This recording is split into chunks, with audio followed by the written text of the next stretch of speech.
What's up, everybody?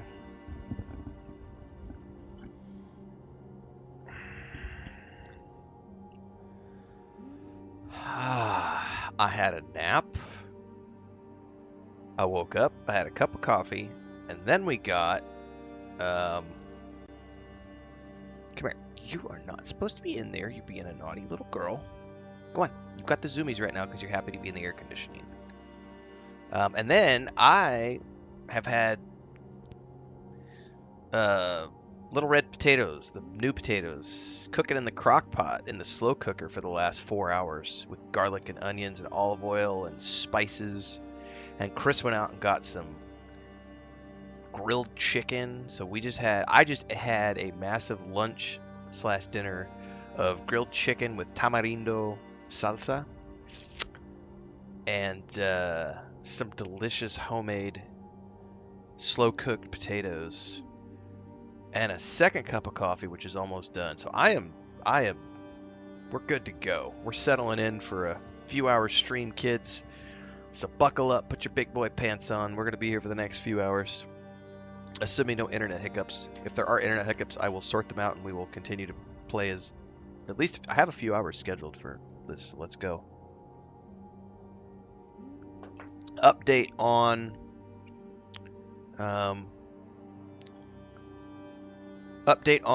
Frodo the cat. Today is his first day without meds. He slept with me all, like, my whole nap. He's been in the office all day sleeping. He just went out, ate dinner, lunch, whatever. He's with Chris right now having a little chicken. He's still a little he's not 100%, but he does, knock on wood.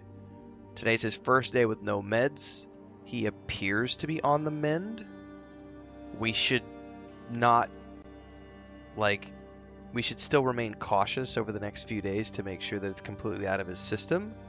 But I think, knock on wood, he looks to be recovering well. So I think he seems to be doing well. Thank you for asking.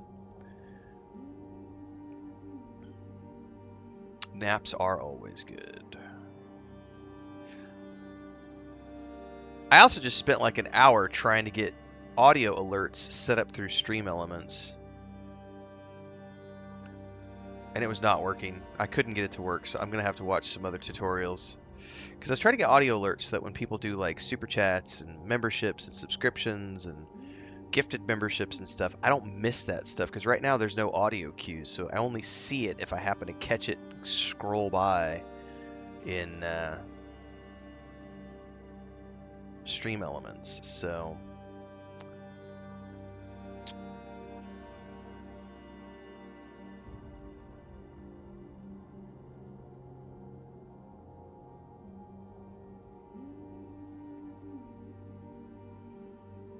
we're going to continue to...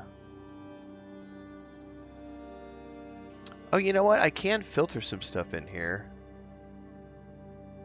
So let me filter some of this stuff out.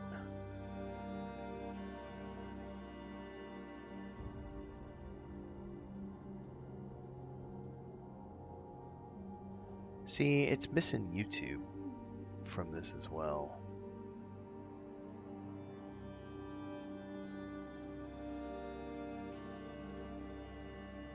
Anyway, we're going to get going here in a second, kids. I was sorting something out.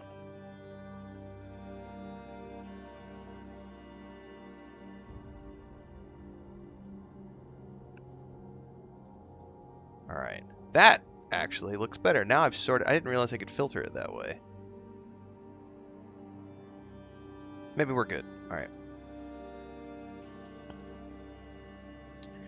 There we go. Because now I can see... I can clearly see. I can see clearly now. The fog is gone. Welcome to the channel, NBA 201125 over on YouTube. Thanks, Stokes. Stream was empty anyways. What's up, Gray? Hey, stop it, you little monster. I know you have the zoomies right now because you came in after lunch and you've been outside all day and you're happy to be in the air conditioning with Daddy. Let's go play some video games. I've been talking for 10 minutes. Why would they add multiplayer to this game? This is a single player game? I would never anticipate that they add multiplayer to this title.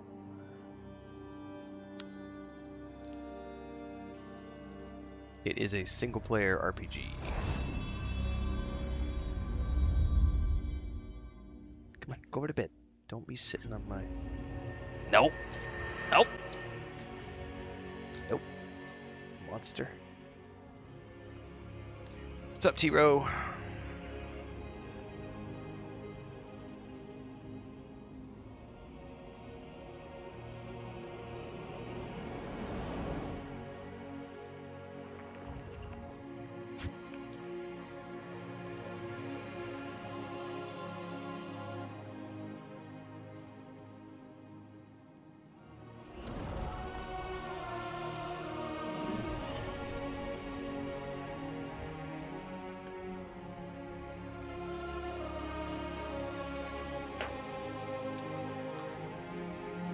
If you saw Pearl Abyss saying something about that, please put it in my Discord. Number one rule of chat: if it's a rumor, it ain't real. You gotta post real links. Alright. We are off to the apothecary. Is that not my horse? I don't think that's my horse. That's why I couldn't jump on it. Ooh, let's use the grindstone.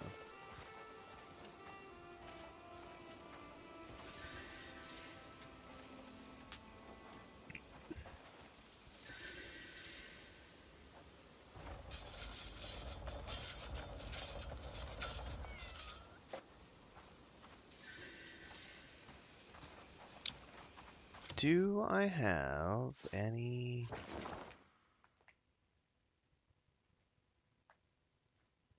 Oh, I just have to go report.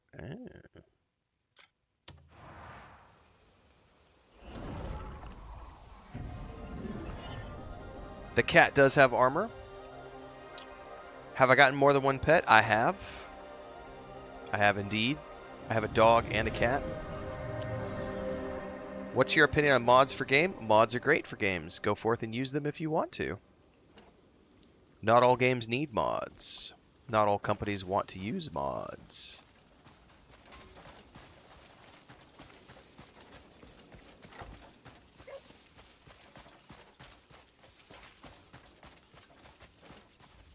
How are things at the apothecary?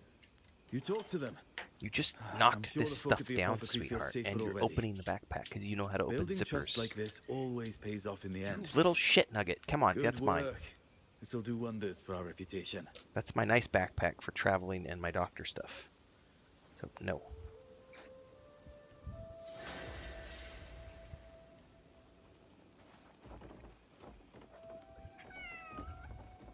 Why does it matter, Seven City?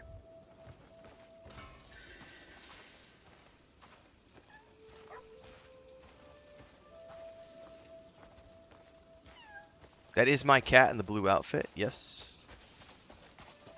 Alright, Andrew still must be on a mission. Yeah, did you not catch that? So there's a video that went out this morning, Smoothie, on YouTube called This Is Peak Gaming, and the video is literally us getting the cosmetic outfit and decking out our cat. Hi there. He's got a little musketeer outfit. There's multiple outfits you can get. He's got a sword and a dagger. Or maybe it's just a sword, I forget. But he's got boots. You can get all sorts of outfits for your pets. There's the dog. Someone asked if I have more than one pet. You can have up to 30, I think. But we definitely got a dog as well. Oh, we just learned a skill.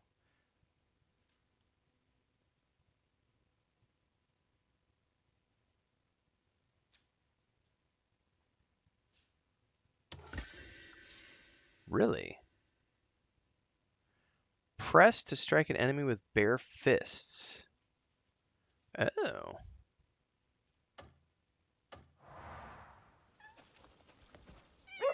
Interesting. What are you doing back there? So she's finding... She's being a monster. Are you pulling my green screen down? You better calm down, girl. Come here. here, say hi to everybody. If I touch you, you're probably gonna try to bite me. What are you doing? What are you doing? Come here. Come here. Let me say hi to everybody before you bite me. She's a good girl. You're a crazy girl. Go on. It is good to see you. Thanks for the gifted sub, Thunder. Appreciate it. Get all 30. I may eventually go pet hunting and try to get all the pets. I'm very content with my musketeer cat. Oh my god, she just pulled everything off of the chair. Snow White. Blancanieves, ¿qué pasa contigo? ¿Ah? No vale verga, güey. A la cama. Estos son mis archivos, güey. I can't put her in the rest of the house right now because Chris has Frodo out there. She literally just broke one of my she broke one of my folders. She's being a complete psychopath today. Yes, this is my encampment. It gets bigger the more quests you do. No. I know. You think that that's for you. That is not for you. I gotta put that in the trash now. She knows how to open zippers. I love this cat. She's the rescue that we've had for 2.5 years. And she is super spicy and hyped up right now because she got to come inside. All the other cats are outside in the catio. And she's like, ooh, office time. But she's not in sleepy mode right now. And I would love to put her out in the house, but Chris has Frodo and he's still recovering, so I can't have them in the same space. It's fun trying to use the radio menus in console, says Gray. Oh, dude, some of the menus in this game are fucked. It's still a fun game, but the menus are fucked. Like...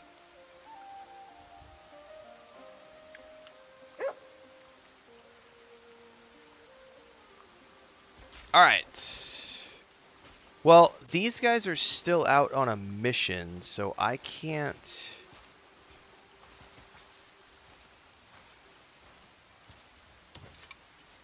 Let's check how long they have left. Looking for anyone specific?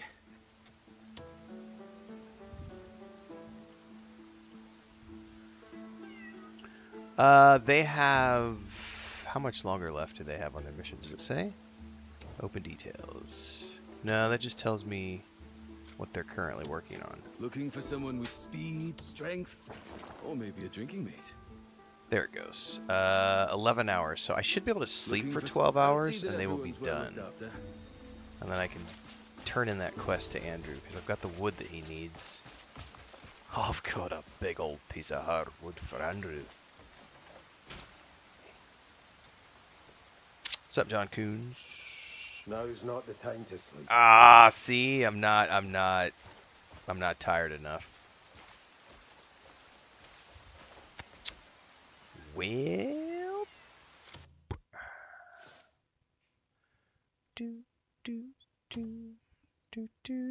I don't want to go to Skull of Stone right now. I wanted to work on all of my commissions. We can't do that. We just did that. Totesmith Tannery. We can do that. I've got the hides. I think I do. It just says make the delivery.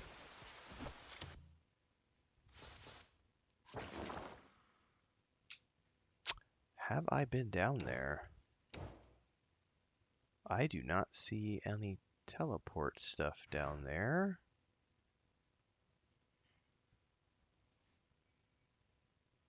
So it looks like we're going on a bit of an adventure.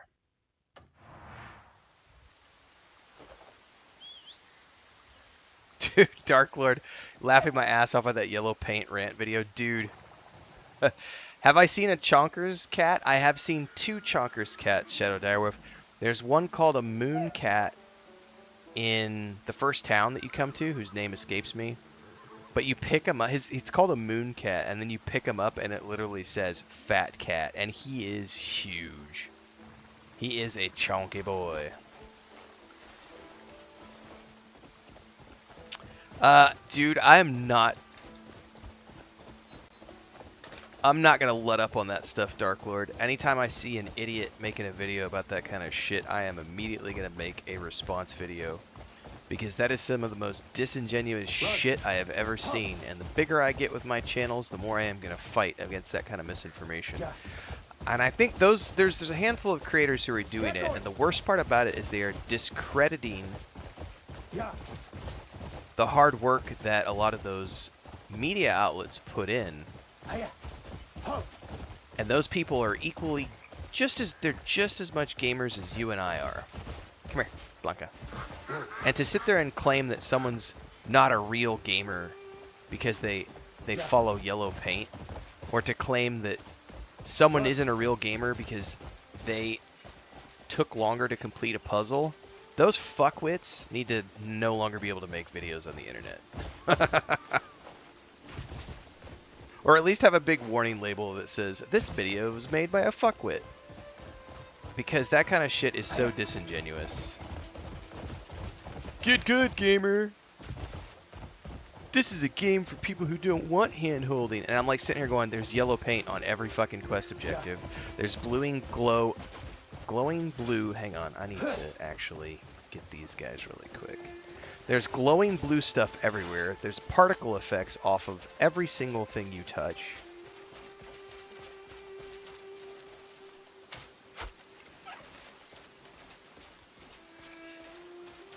I don't know how to get these elk, man. But they've got the large bones I need, I think. Maybe. Small bones, so the deer didn't have what I wanted. Yeah, some people just want to watch the world burn. It's very sad. You'll also notice though that those guys aren't really getting invited to a lot of. They do get invites to some stuff, but the more you trash companies and the games they make, the fewer events that you get invited to.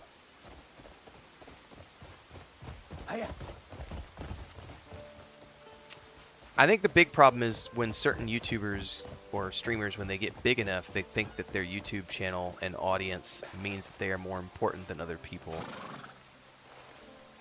And that self-importance sense can override common sense and create a situation where they're like, I'm going to completely discredit this media organization because I'm more important than they are, and my opinion matters more than the reviewer outlet. The funniest thing to me was that group of streamers who did that that event earlier this year. I can't remember what it was called. And they're literally, it was like 4 streamers or whatever, and they made that event. And at the beginning of the event, they were like, this is an event. Basically, the whole opening thing was a statement against the Game Awards. And how we're a true event where you don't have to pay $1 million to get your videos seen. And they like were mocking the Game Awards. So I was like, you do realize how hard Jeff has worked over the years to get his Game Awards show to where it is, and this summer. Yeah, New Game Plus, that's the name of it. Now, we streamed that event. We co-streamed it. Not co-streamed it. We did a watch party. It's disingenuous of me to say that I co-streamed it, because that's not true. We did a watch party. And I remember critiquing the whole time going, it's literally the whole first hour was them bragging about how big their channels are and how important they are. And how they're doing this event because they need a counter to the Game Awards, because we need to focus more on indie games and not companies who are willing to spend $1 million on. And I was like, if you got rid of all of the preaching and all of the grandstanding and everything, and you just showed the fucking games, it would be a pretty good show. But the problem was that it was bogged down by like an hour of them just grandstanding about the importance of our platform and indie games and big advertisers, bad. Game Awards, bad. We good. We content creators. Don't expect anything more. Do better. Don't judge a stone by its surface.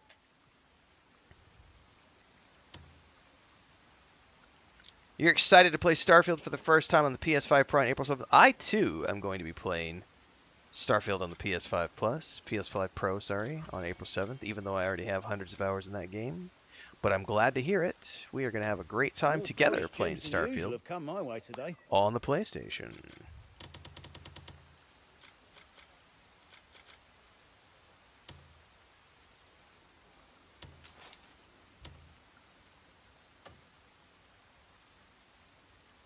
Did I? I never tire. Come back whenever you wish. Did I read that?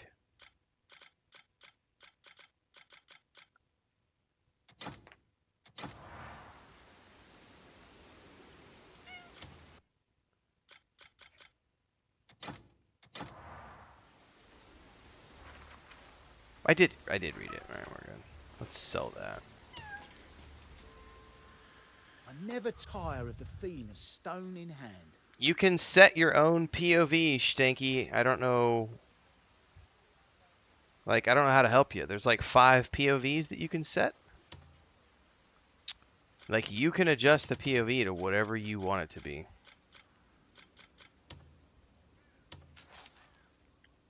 Fart sniffers. I'm on chapter 5. The rain effects in this game are awesome. They are.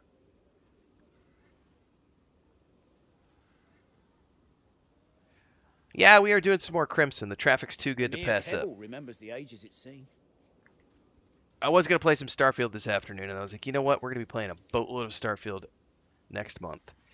Go to your bed and lay down. You're being obnoxious. Come on.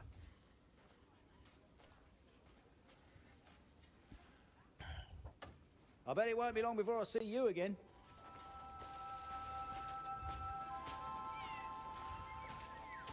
A fine fish came in today. Drypond says it cost me 17 years of gaming friendship. He called me an idiot for pre-ordering Starfield. I'm a huge Bethesda fan. Love all their games.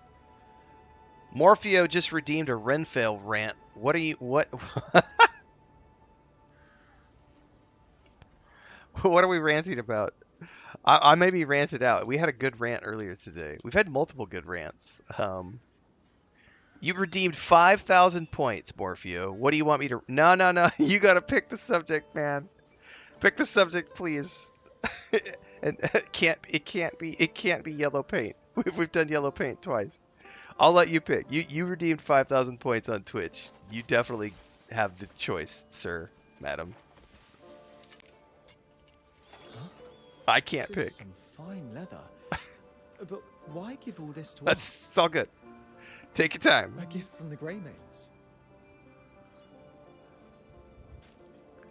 Thanks for looking out for us. Stop being a We've had monster. orders piling in, You're and bouncing we're all over almost the out of walls, leather. honey. If you ever need our help in the future, just say the word. All right, come here. Sit down for a minute.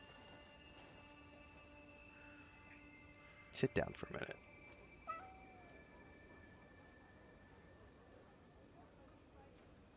Just relax. Yeah. That is not what you're supposed to do. You just bit me. You are a naughty little girl and so spicy sometimes. You're overstimulated right now and just freaking out. Come on. Nobody's going to hurt you. Go over there.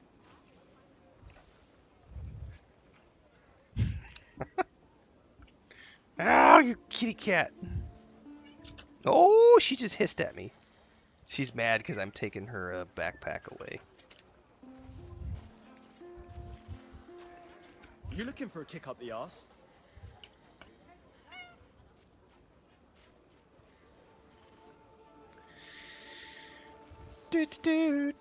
Cat aggro for sure. Out with it then. Let's see here. Cat aggro. Yeah, she can be. Her problem is she gets overstimulated because she was a street cat for years, and she's been here for 2.5 years. But she just when she gets overstimulated, she will full on like she's drawn blood multiple times. And she'll get on your lap and be purring, and then she'll be like so happy, and then all of a sudden she'll be like, 1 pet, 2 pet, 3 pet, fuck you, and then just bite you horrifically and draw blood, and it's like, okay. Out with it then.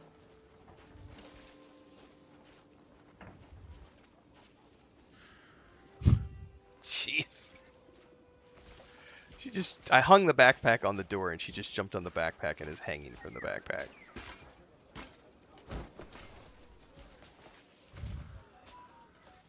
Oh, no, I don't want to catch that. I do want to use the anvil.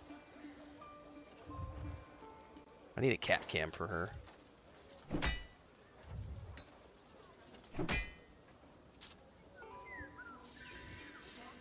Rob Solo says, I love how down to earth you are. Don't lose your passion. I don't plan on it. I do have a cool job and I love what I do, so. You cannot walk over there on top of the other laptops.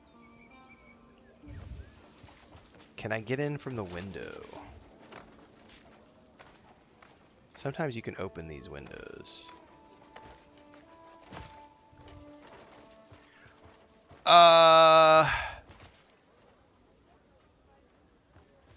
Okay, hang on. Can I open this door? Let's see what's in here. Morpheo redeemed his rant, so I gotta go check that out here in a second. Get down off the desk. Come on, girl. I don't want to have to put you outside, because you've been outside all day. But you do need to calm down.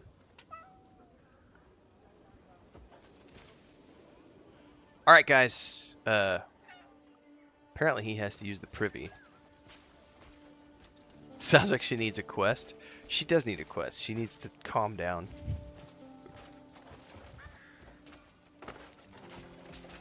Well, I don't know how we're getting into this one at the moment. Alright, I'm just going to let her do this, which is not what she's supposed to do. Let me go check with Chris that there's no other cats in the house, because I do got to take care of her, because I can't focus when she's bouncing over the room, and she's going to end up breaking something, so hang on.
Alright, Frodo went outside, and she's free in the house right now, so.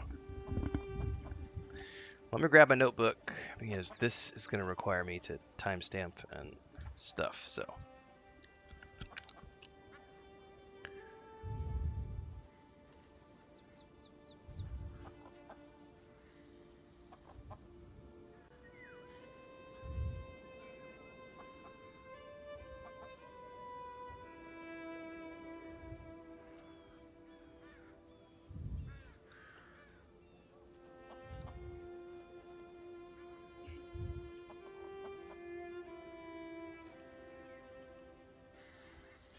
And of course, right when I sit down, I see my internet's acting up, so we'll see if we get a DC. It's been fine all day, but it totally was acting up yesterday. Alright, let me timestamp this. 32 minutes. Mundane quests.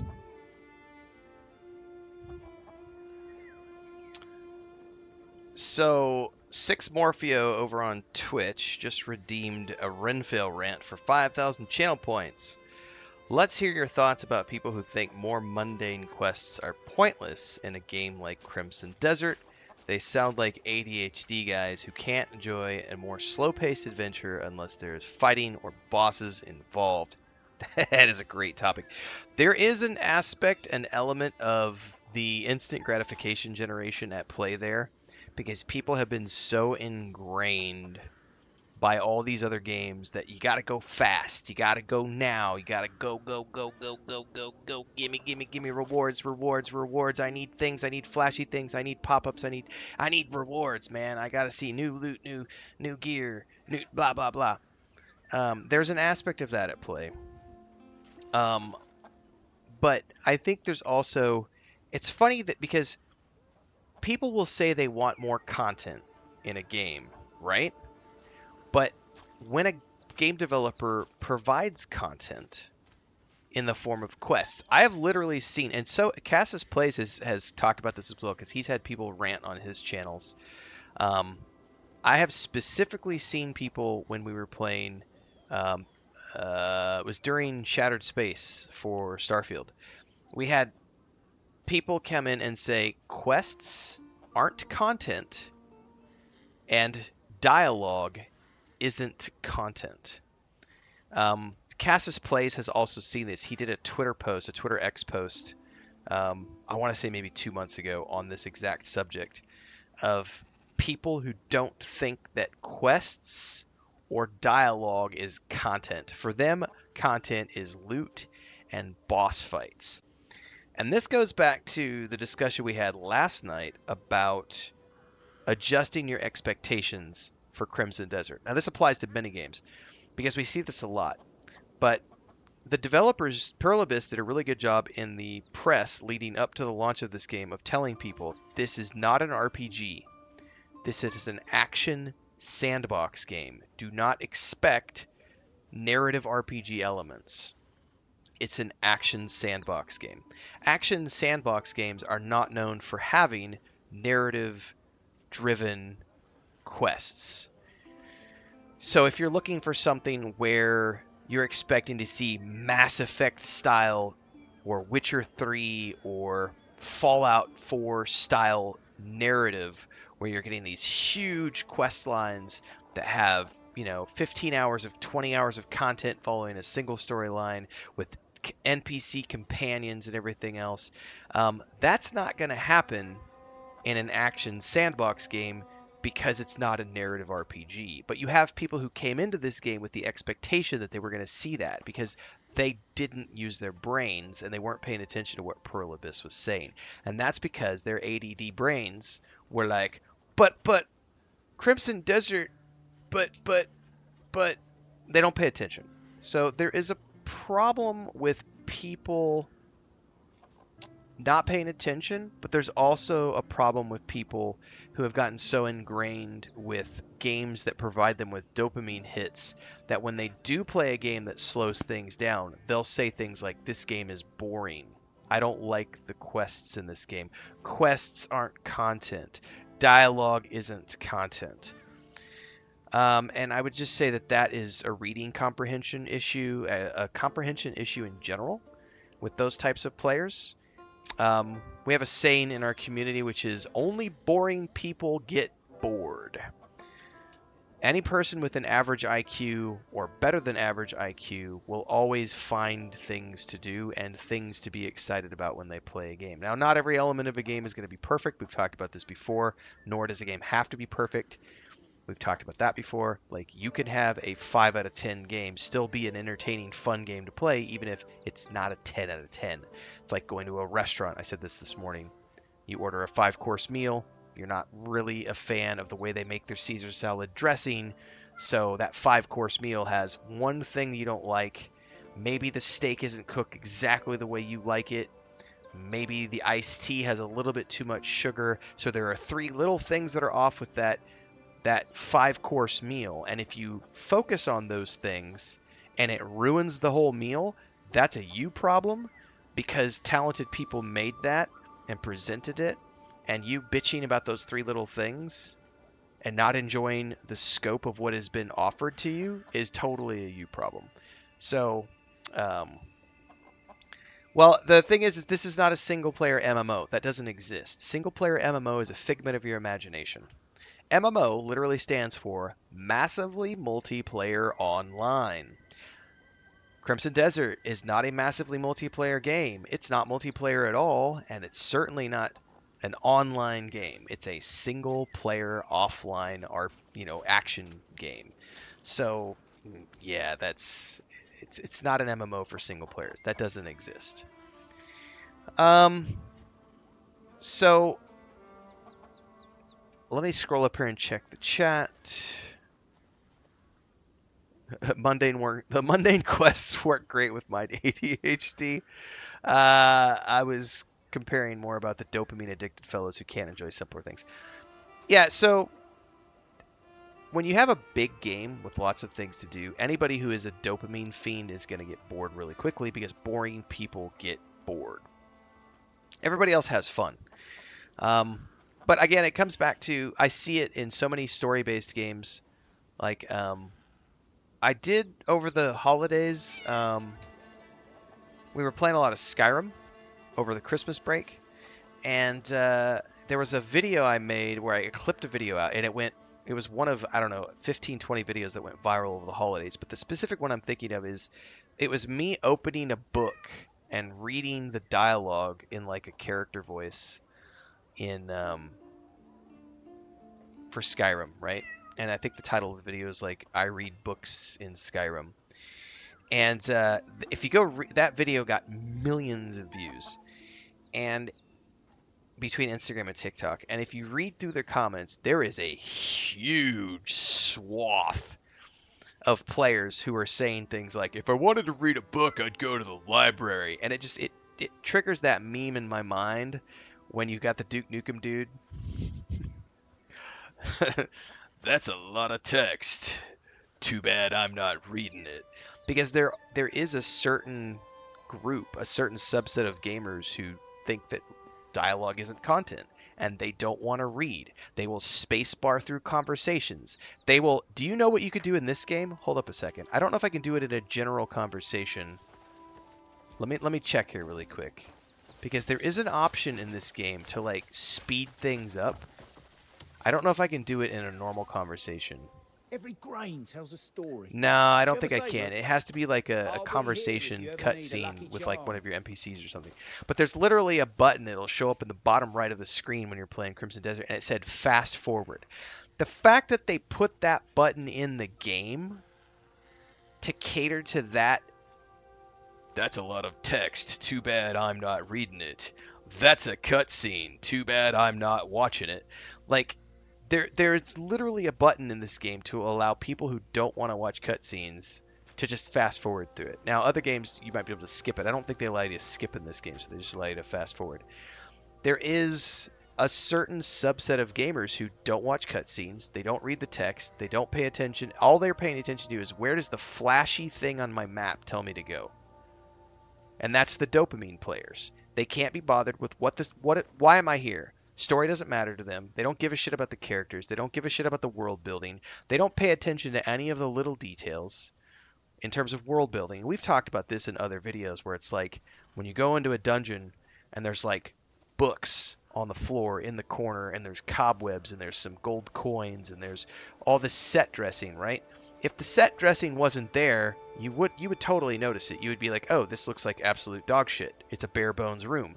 But the set dressing is all put there so that your mind is tricked into believing that you're in this other world. You're in this immersive space.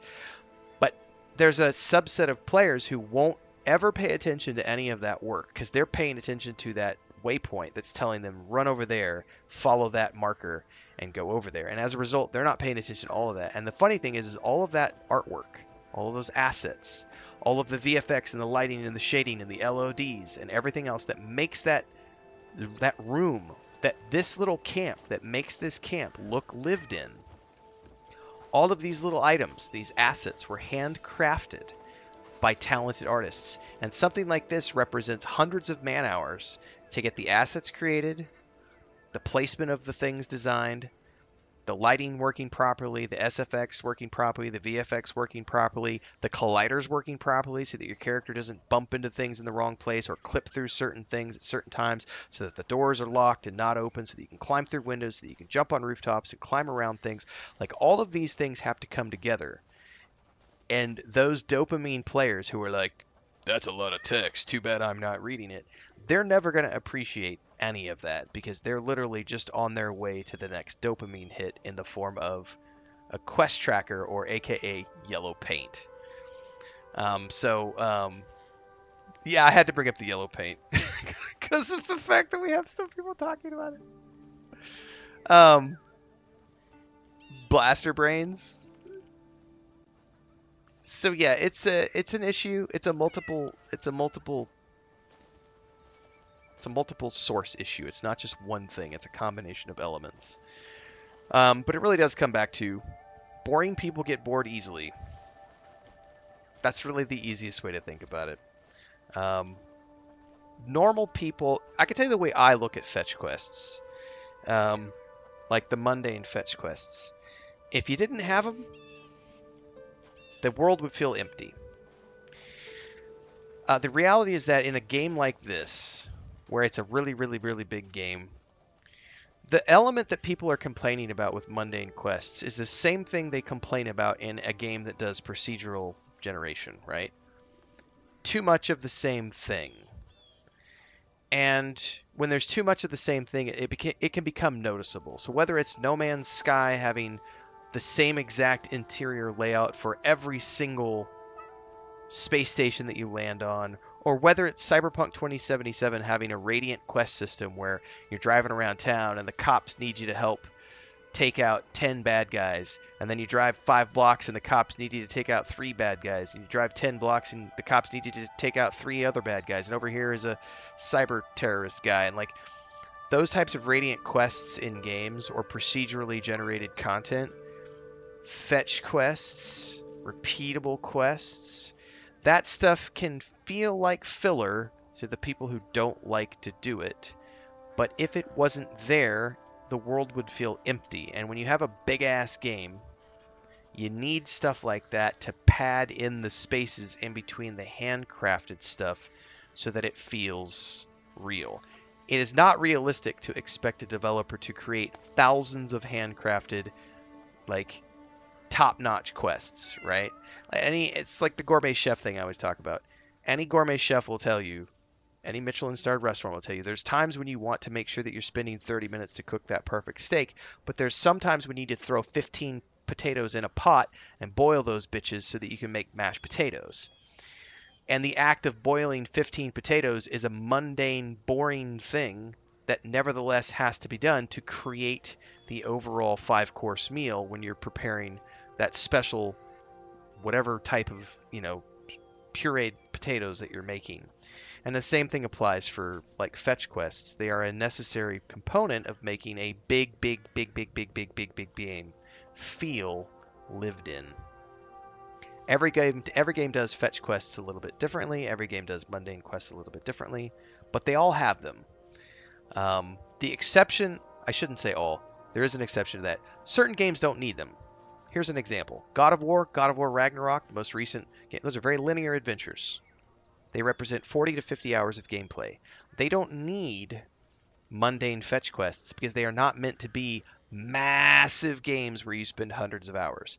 They are very clearly designed to be a 40 to 50 hour linear run, and then you're done. Big games like this, like Crimson Desert, are designed to be worlds where you spend hundreds of hours playing. You need lots of filler content to provide players with things to do. Not everyone's going to agree with what are the fun things to do. I don't give a shit about, like, say, like the combat in this game, killing hundreds of enemies is boring to me. That's not the reason I'm playing this game. I like the exploration. So anytime there's a kill quest to kill dozens of enemies, that's a fetch quest or a mundane quest that I kind of look at and go, meh, it's not for me. I'm glad it's there for the people who want it. I don't care about it. Fishing is something I probably will never bother with unless I'm forced to for the main quest. But if it wasn't there, we would all sit there and go, well, why doesn't this game have fishing? You know what I mean? Like if they didn't have fishing quests, we would complain that it didn't have fishing. So the developers put fishing in to provide those activities for the players who want it. And some of this design is from when the game was being developed as an MMO and then turned into a single player game. And they kept a lot of those aspects because they provide filler content for players who want to invest hundreds of hours in this game.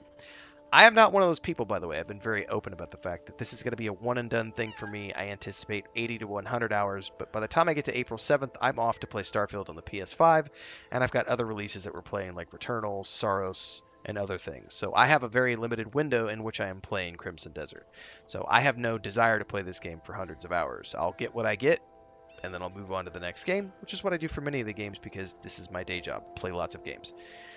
So for me, I'm happy. Any game that I get entertainment value out of, I'm going to be entertained by. It doesn't matter if it's 10 hours or 100 hours or 500 hours. Like Red Dead Redemption 2, I've got 2.5 playthroughs, like almost 600 hours between 2.5 playthroughs. Love that game. Even that game has repetitive fetch quest stuff, which is the nature of the hunting quests. And like the tracker quests in Red Dead Redemption 2 where it's like, oh, you want that special pouch that allows you to carry extra provisions? You've got to go hunt the 3-star tiger and you got to kill it perfectly so that you get the perfect 3-star pelt. Because if you don't get the 3-star pelt, you can't craft the item. Those are the things in that game. I never did that kind of stuff because to me, that's not my sort of thing. But without that content, the game would feel empty. The fishing quests in Red Dead Redemption 2 are another great example, and doing the fishing competitions and everything, the trophy fishing. So the games need filler content when it's a big game, but smaller, more handcrafted games don't need it because it's meant to be a very linear adventure. So Space Marine 2, 12-hour campaign, start to finish, your butthole's puckered the whole time because it's like you're just trying not to die from fucking aliens and demons, and you're just like with your squad going through these missions and across like 12 hours of action-packed gameplay. At no point in time does Space Marine 2 ever need side quests because it is a one-and-done, rapid-fire, your heart's pounding the whole way, and then you're done, and it's like, Jesus Christ, what just happened? Something like this, where you're putting in 150, 200 hours, you're going to need fetch quests. And some people are going to bounce off of that stuff because they find it boring.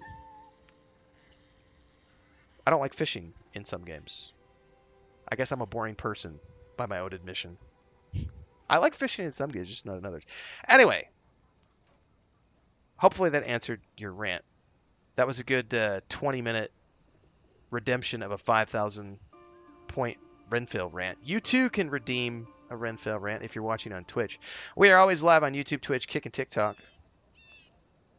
Everything in between happens on YouTube. Let me scroll through chat and see if there was any follow-ups to that.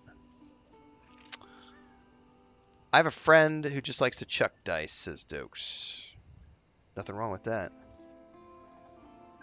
Shadow says, playing ESO with a friend who asked what was taking so long with an NPC for a quest. I was listening and he just hit skip on all the dialogue. Oh, dude, Shadow, I have a story I can tell about this, which will sort of tail off into this video here.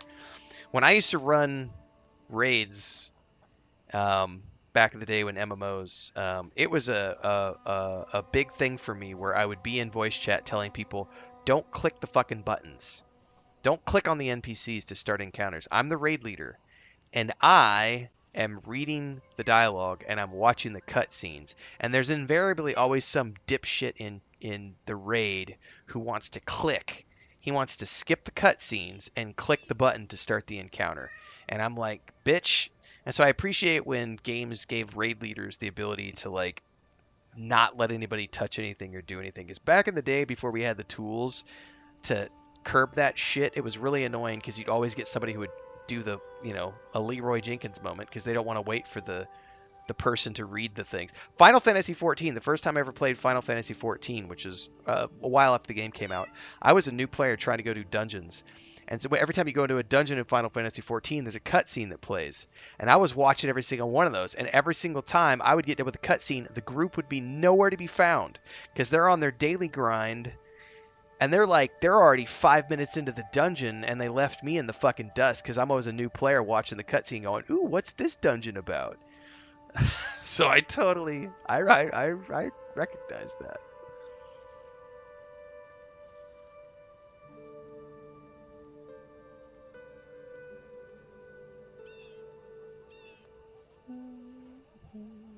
You found yellow dye. Does that count? It does.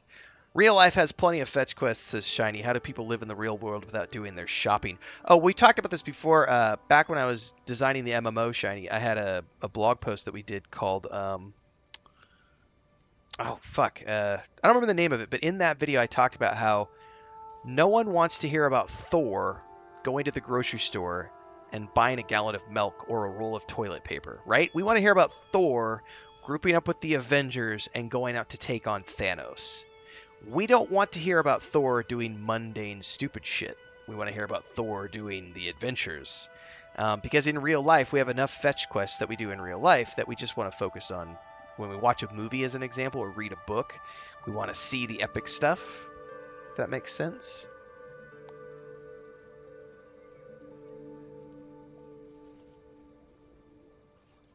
Alright. Still catching up on the rest of the chat, guys.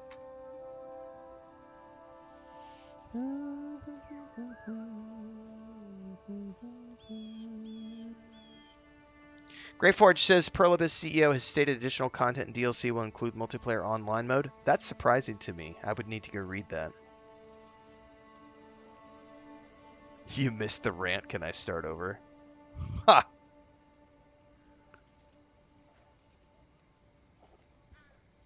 Yeah, if you ask people to wait in MMOs, they generally will, but you do have to be vocal about it.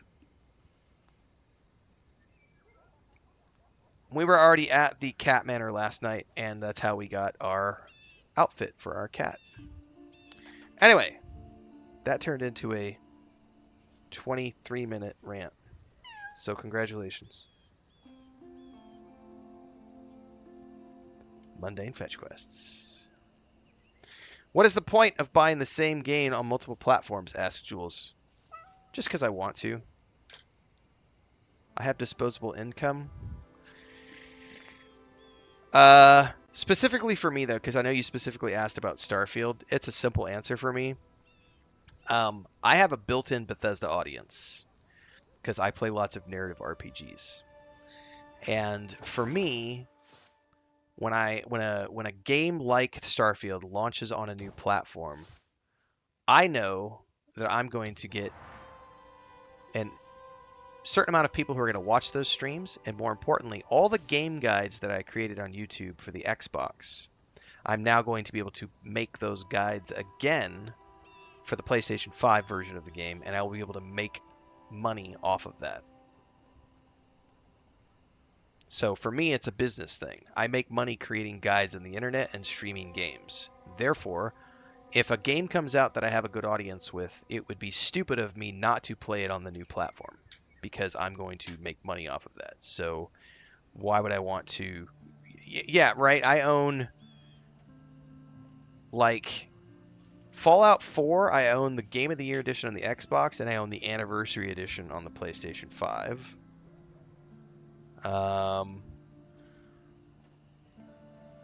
trying to think about, like, there are multiple games that I own on multiple platforms because of stuff like that.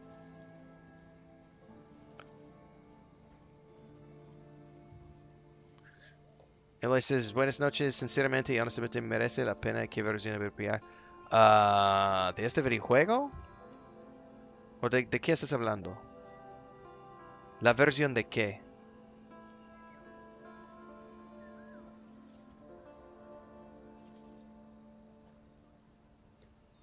¿De qué estás hablando? Shadow says, I lost time how many times I've purchased Skyrim.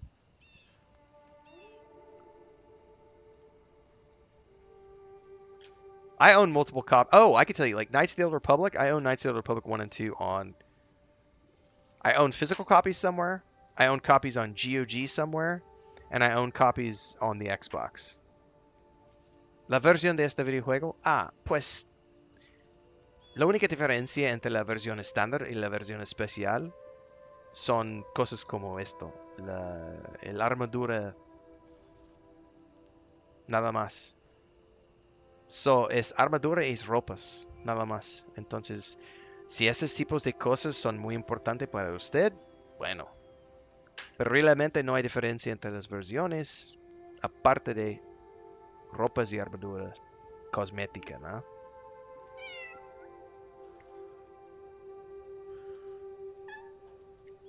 Have they changed controls? They haven't changed controls yet. They have improved how certain things work, like the square button to mine when you're picking up things after you've mined them does work a lot. Like, can I pick up these apples? These might not be interactables. The square button does pick things up faster now, and you can chop down trees faster now. You can mine things faster. La armadura lo puedes pillar durante el videojuego. Bueno, aquí puedes ver, por ejemplo, que todas las piezas de armadura y sus armas también tienen niveles de... ¿Cómo se llama refinement en español? Actualizaciones. So, en este caso, yo tengo nivel 4, ¿verdad? Pues tú puedes ver, hay como 10 niveles, es muy pequeño. 1, 2, 3, 4, 5, 6, 7, 8. Son como 11 o 12 niveles de refinar.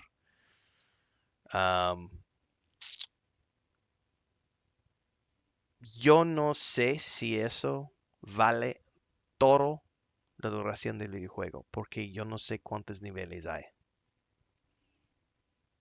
No sé cuántos capítulos hay. ¿Quién sabe? I have hundreds of hours in Enshrouded and playlists up on YouTube for Enshrouded. Yep. Yeah, they tweaked responsiveness and a lot of stuff like that. Correct. But they haven't, like, changed the control layouts.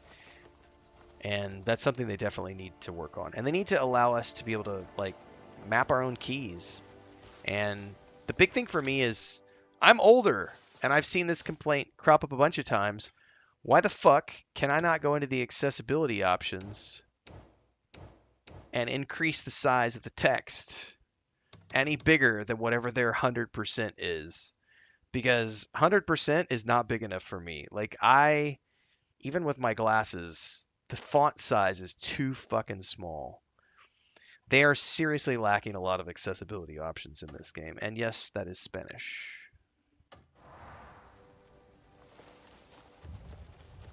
Deliver the thanks from the tannery.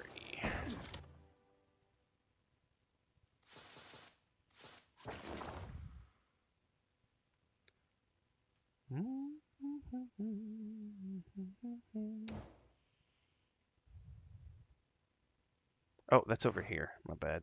Gotta go over here. People like you.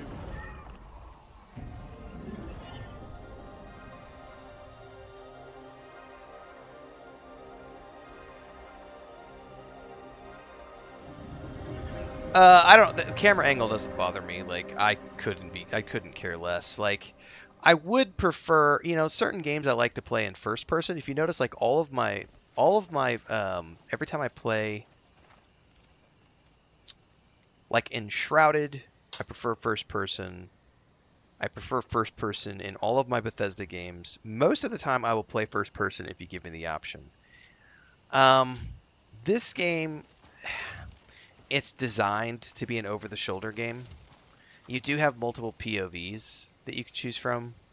The first person is great for exploring and picking up objects and stuff, but the moment you interact with something, it punts you out to third-person POV. And it's also this weird thing of, like,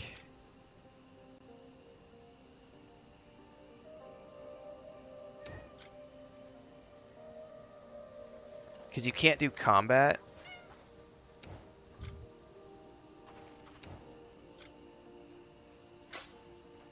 Right? So hang on here. So, like, I drew my pickaxe. I flat out can't go into first person now. Like, it won't even let me go into first person with my pickaxe out. So it's like, their way of doing the cameras is really weird. Now I can go into first person. It's a weird thing. Your Spanish is pretty good. It better be, Eloy. I've been married for a long time to a Mexican woman.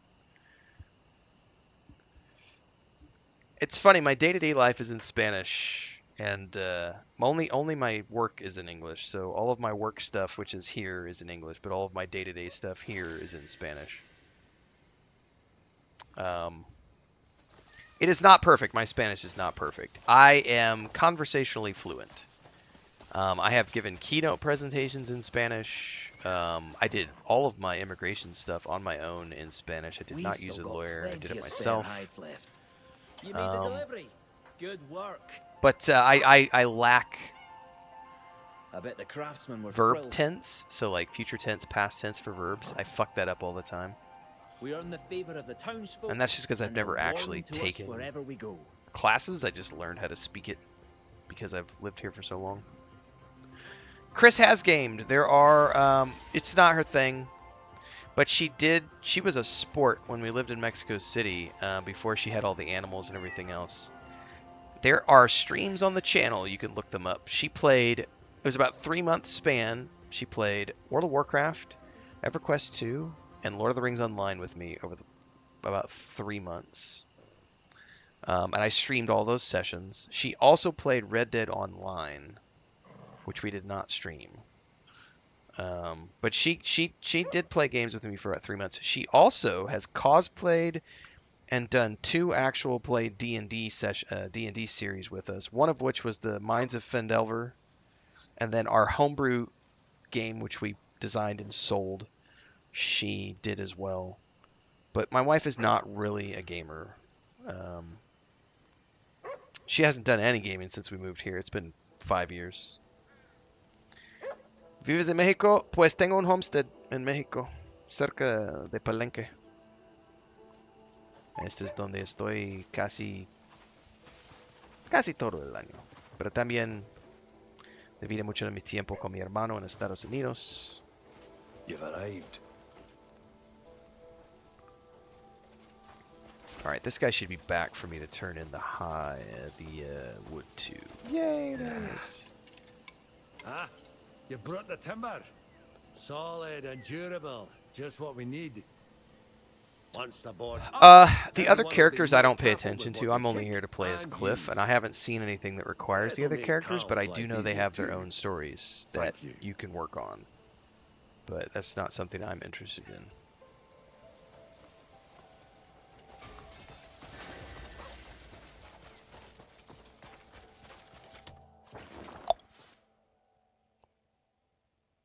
Alright. Those commissions are done.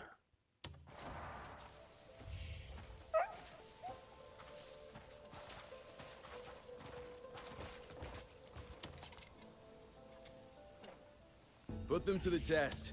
They're keen for the work. I need provisions, sir. Hang on, why does it say in progress? Why are they out on that mission again?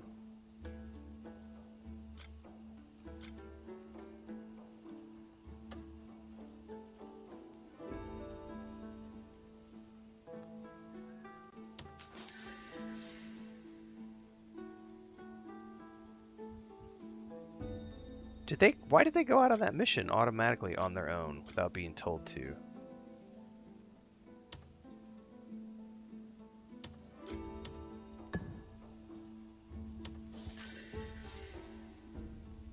Huh. That was weird. Looking for anyone? Well, Take care now.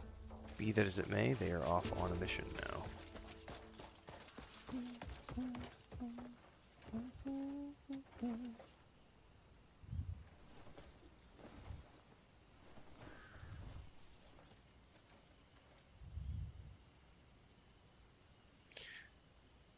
They didn't do that before, and then suddenly they did. So I don't know what's up with that. I don't know what's up with them automatically starting new missions. That's weird. I wonder if there's some setting that got tweaked that I'm not aware of. It is 3:30 a.m. Let's pass the time until daytime. Yeah, it could be a bug.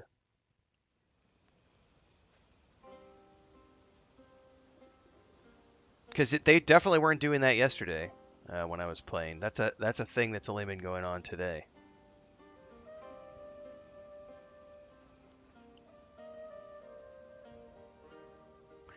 Disdain says the only time I notice camera angle negatively is in a third-person shooter where I can't swap shoulders. That is annoying, because you're like trying to do the wall thing and your character won't switch shoulders.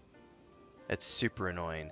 Sav Spirit reached a 65 stream streak that I totally missed an hour ago. 65 streams in a row Sav Spirit has watched. Says, good evening. Getting me through the night shift. Well, goddamn, Sav Spirit. I'm sorry that I missed that an hour ago because that didn't pop up on my Stream Elements chat. I'm just happening to see that in the Twitch chat right now. 65 streams in a row is pretty impressive.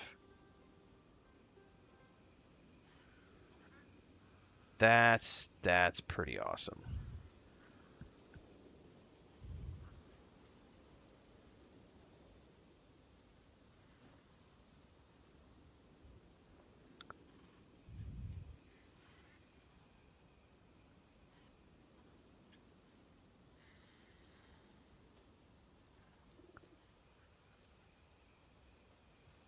That's cool stuff, man. Give that man some rant points.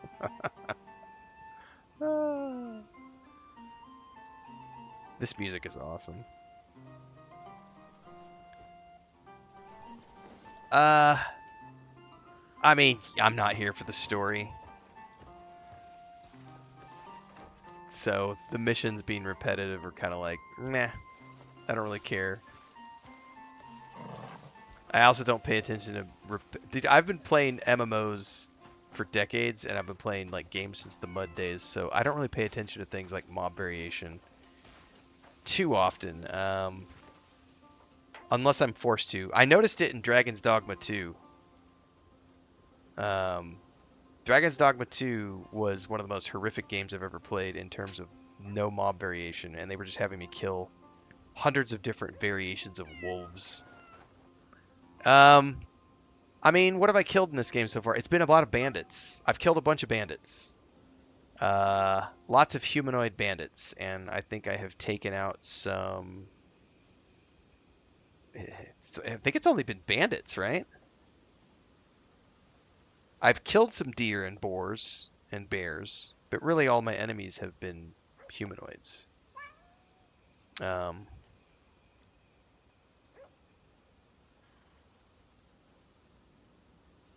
I'm seriously thinking now, have I come across anything else? I don't think we have. It's an honor. So maybe that's something that opens up later on in the game? I am not sure.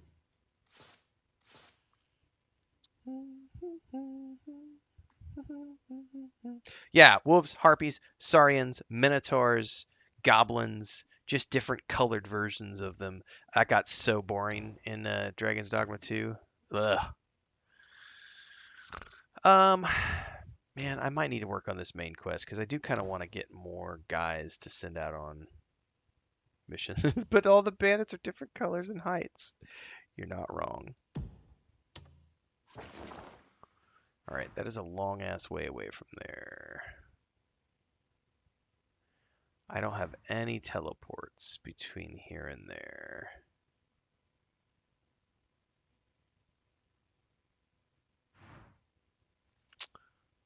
I mean, honestly, I'm the same distance. I ought to just probably go from here on foot and see if I can't uncover some teleports between here and there.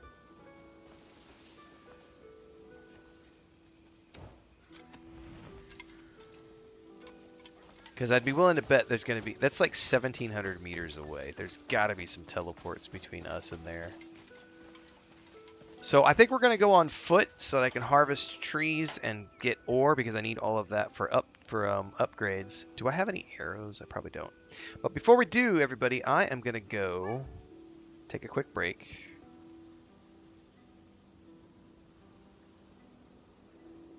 Stretch my eyes and my legs, do some jumping jacks. I suggest all of you do the same. I'll be back in a few.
I had to get some more of those roasted potatoes I made in the slow cooker. I just had like 2 mouthfuls with a bunch of like So I did olive oil and garlic and onions and all the spices and everything. So at the bottom of the crock pot is like half an inch of like, you know, the juices. 2 potatoes and a big old spoonful of garlic and onions and spices.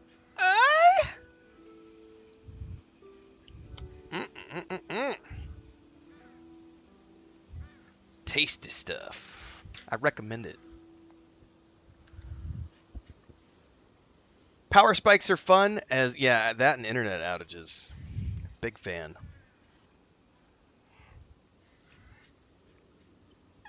That is a piece of rosemary, I think.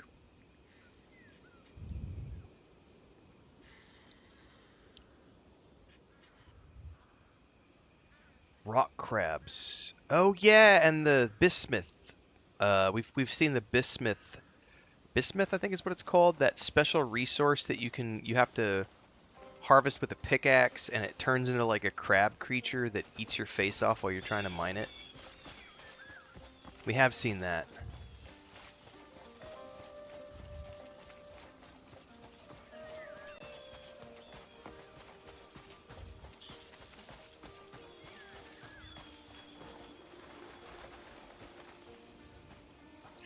Alright, specifically, I need to pay attention to some... See if we see any ore around here that we can mine. I don't see...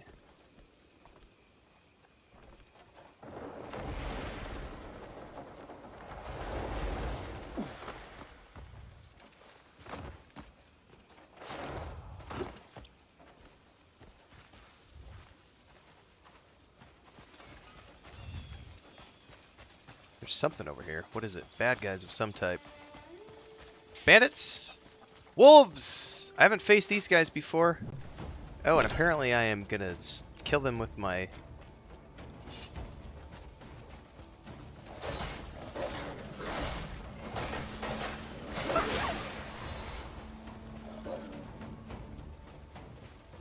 Come here, buddy.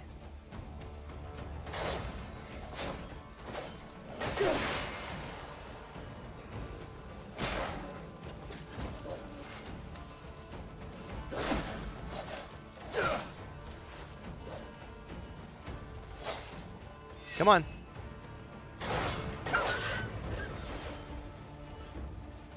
I haven't seen these before. So those are wolves, apparently.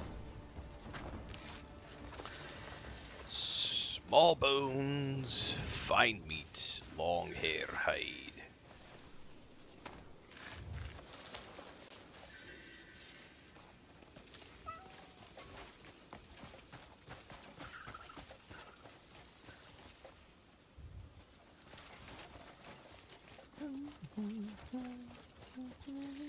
Amalur?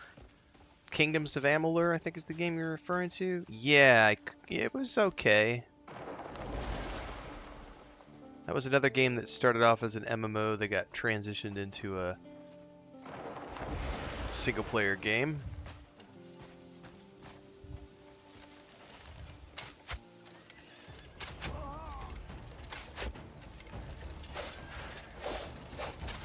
You won't get away!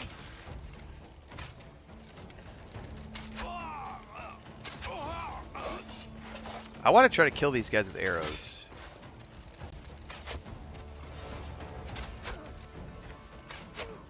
I don't think there's 5 of them, are there? Never mind, there's not 5.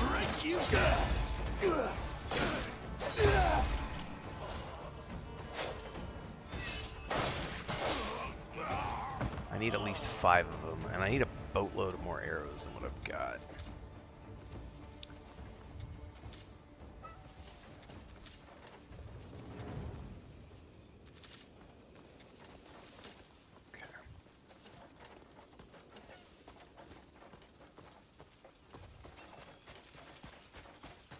Alright, are there any ore nodes up on this rock?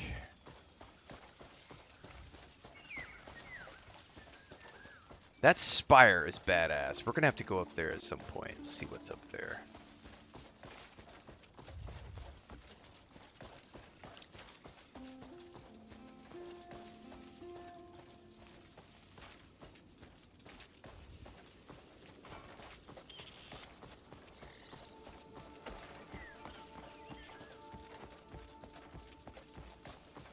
What? How many are there up there? If there's more than 5... I think I'll enjoy 1, 2, 3, 4. There's not.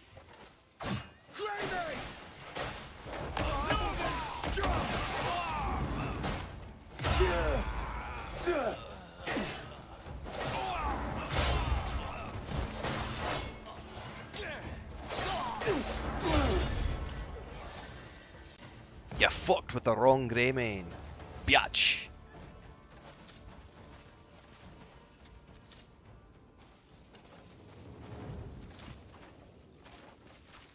Oh, a bundle of arrows. Do I need to open? No, it looks like it automatically did it. No, no, don't do that. What are you doing, bro? Chuck it.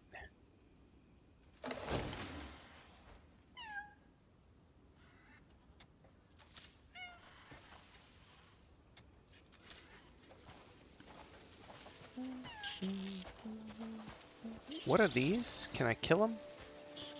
Oh, gopher chicken critters? Doesn't look like it.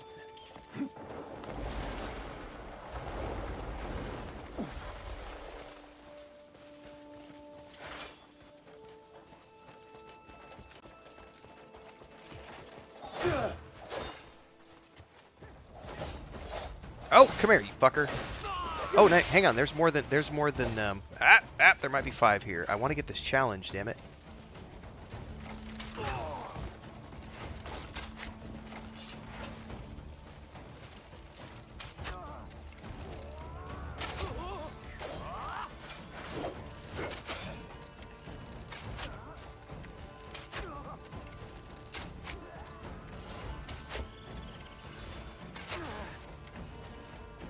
Lost sight of him.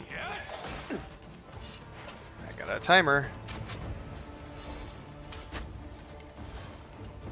Come on. Got it! Finally. Jesus, it only took me like 3 streams to get that. Alright. That's a new skill point, baby.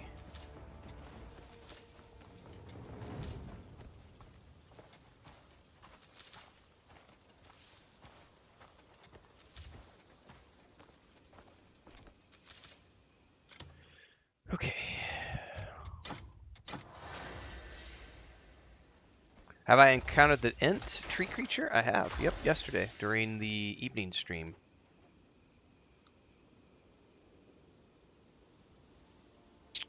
Alright. I am going to take...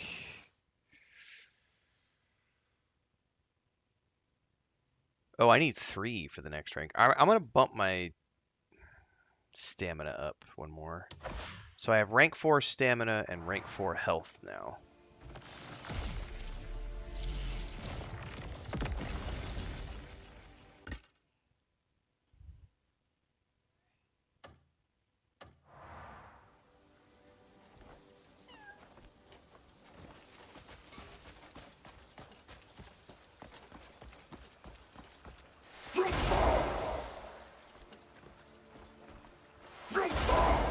Can I not do that with Is that not rock? Apparently it's not rock. I thought that was like rock I could break down.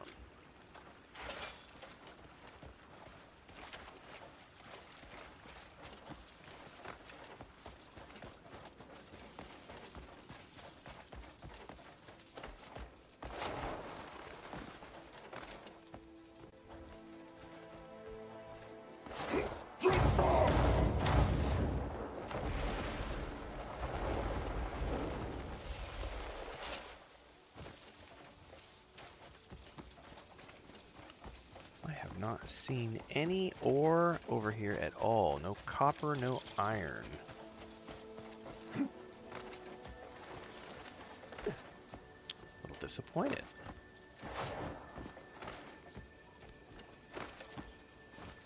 Oh, you know what I forgot to do? I am an idiot. In my search...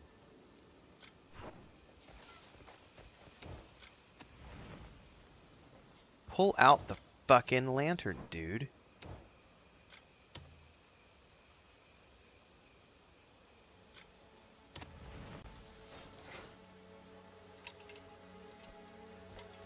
I forgot to be searching for like teleport stones and stuff. Because there's like nothing in between there and here so far.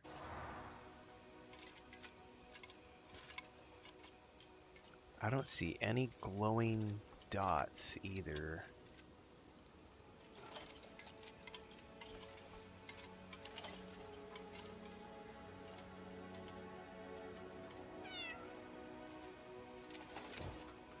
I don't understand what this is right here. On, off, auto. Should I have it set to auto?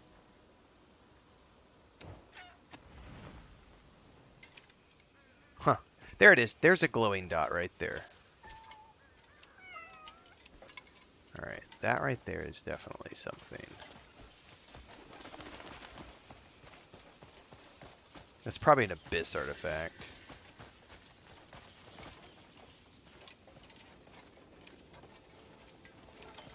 Tis indeed. What shall be the challenge of the day?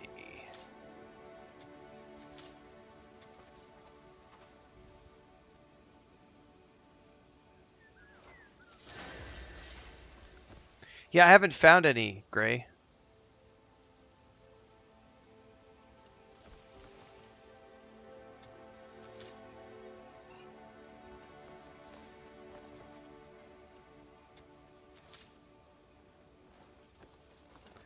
Unless I'm misremembering what those things are.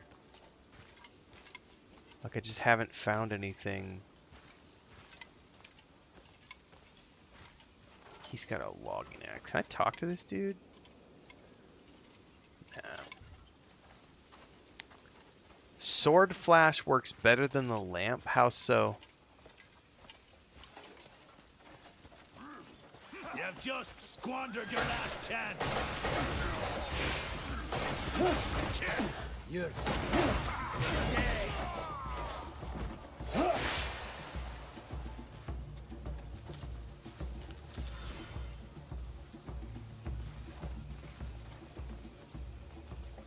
Yeah, I haven't seen any of those. Great. That's what I've been using the lantern for. Is because the lantern will show you those things, right?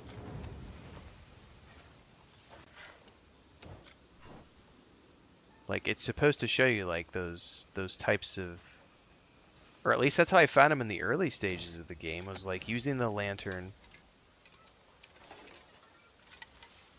to, like, look for the glowing... Like that, right there. That's that sparkling... That's an abyss artifact. And then I've also had them show me those pedestal things before. Sword flash changes screen color and you see the shine better? Really?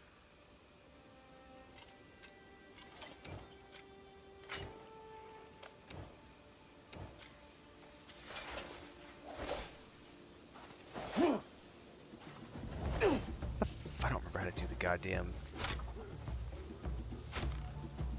Hang on, I'm getting shot at. Let me go deal with this guy. Oh shit, there's a whole camp over here.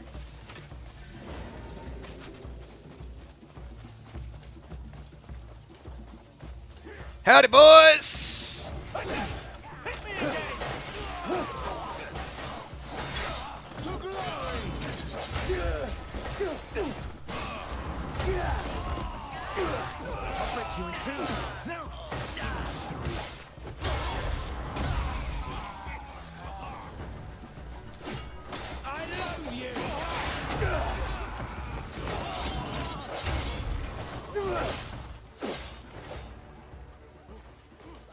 Chicken shit.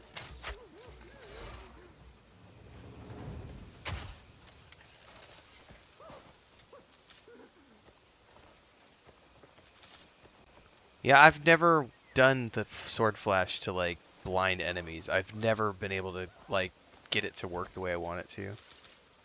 That's probably a me thing of not being good at using the controllers or something.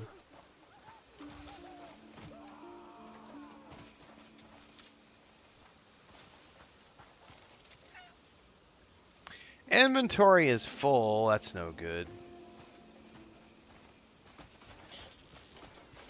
I'm nowhere near where I want to be. Alright, somebody said sword flash.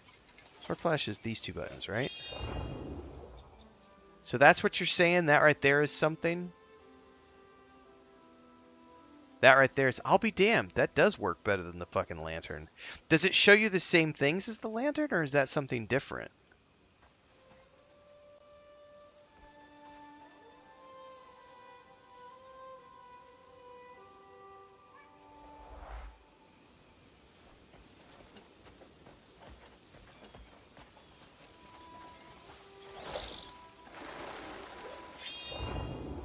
There's one up a toppy tippy top there too. Well, there was.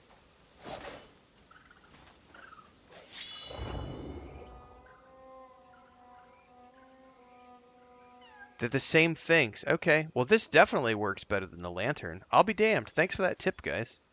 Oh yeah, I'm seeing all sorts of them ping off all of a sudden.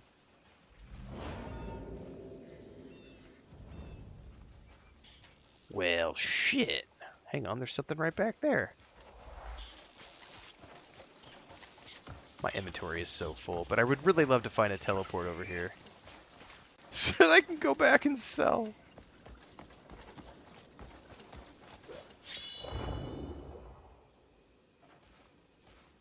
Where was that? That was right over here. I swear there was a...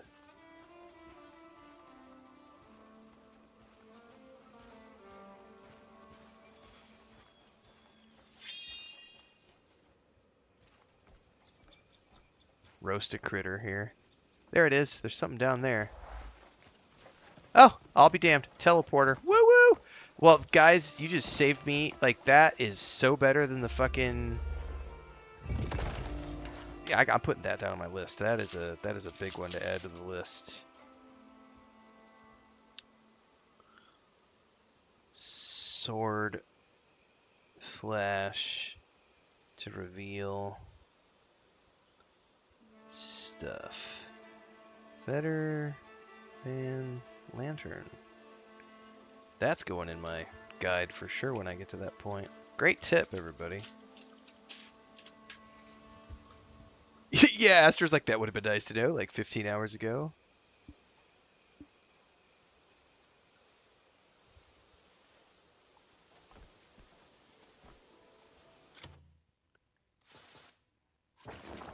I keep forgetting to pull my,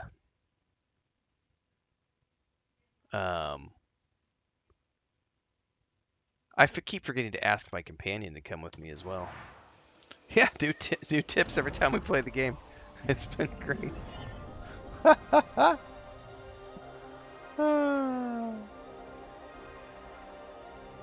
That's way better.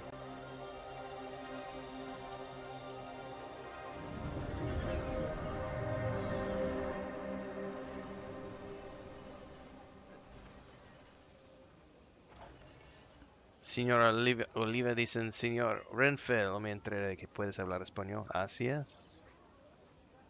No perfecto, pero más o menos.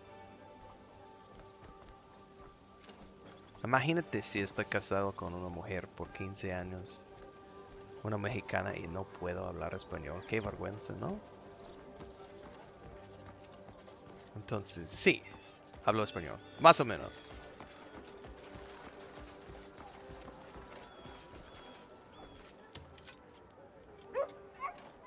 Searching for a sturdy blade?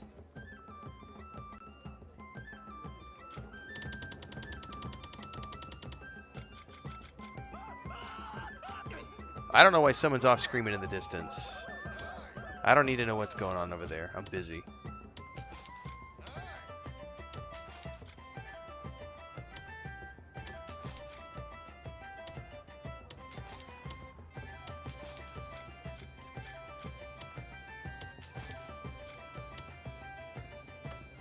That's a provision. It's stamina. I don't give this crap about stamina.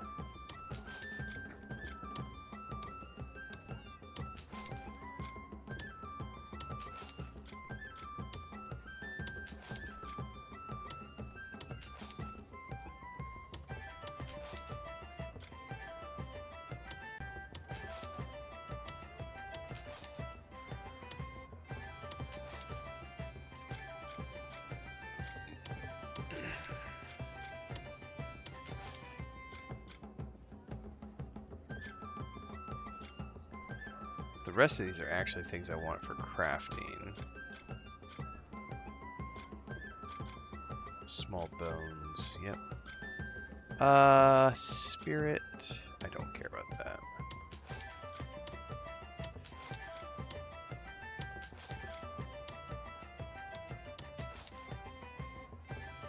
I will hold on to the alchemy materials.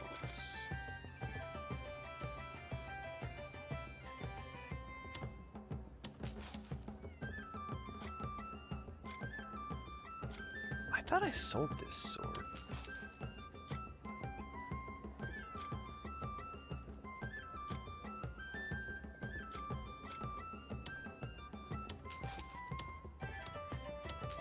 Damn it. Other direction. There we go.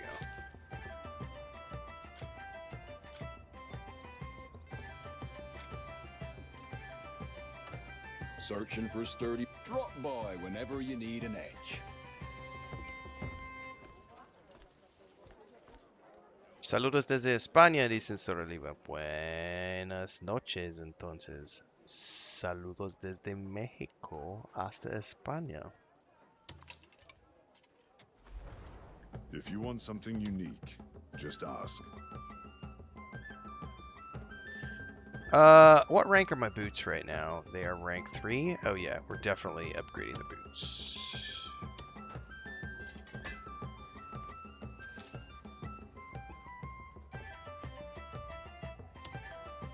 See, short hide hair. We're gonna need all sorts of new stuff for the rank 5s.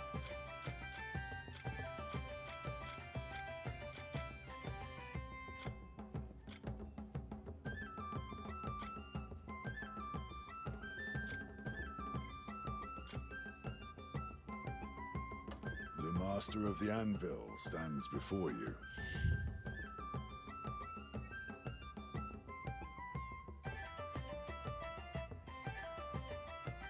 I can mend what others deem ruined. Just bring it in. Okay, so inventory-wise, I think everything I have now is rank 4. Right? I still don't have any earrings. That's interesting. Or glasses. That's rank 4, rank 4, rank 4, rank 4, rank 4, rank 4, rank 4. The bow is the only thing I need an additional rank on the bow. What do I need to get the next rank on the bow? Because then all of my gear will be rank 4. And I might feel like I'm capable of going and doing the quarry boss. Going good, Roldor.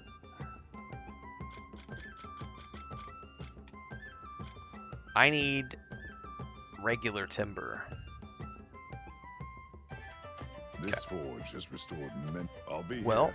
good Ready thing for your next is, job. hopefully I'm going to get to the point where I can get additional men to help me start running more missions. But in the meantime,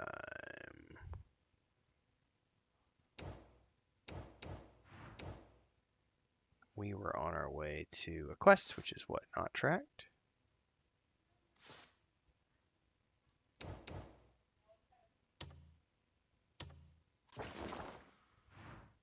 Okay, and we had gotten closer. Nah, I don't care to play the other characters. I'm here to play Cliff's Adventure.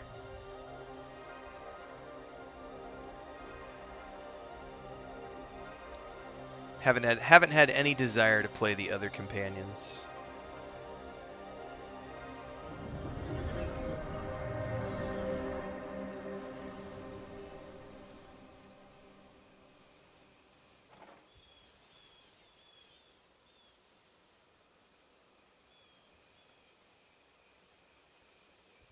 By the way, did you guys see the announcement today? I shared this on my Twitter X. The 1978 animated Lord of the Rings movies are getting collectibles from Dark Horse.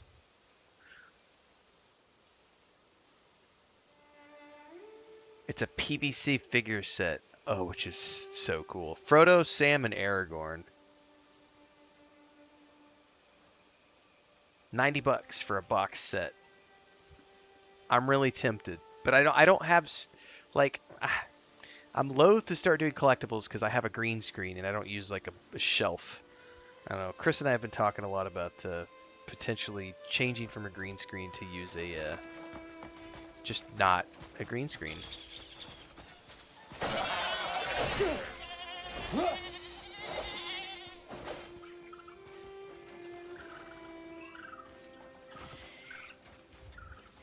And have like a trophy shelf. We will see. Oh, I don't want to carry. What am I doing carrying that? Chuck!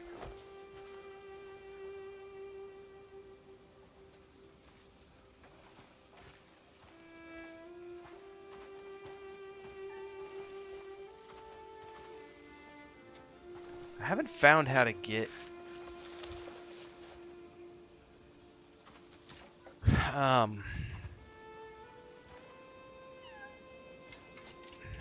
I haven't found any animals that give me large bones yet.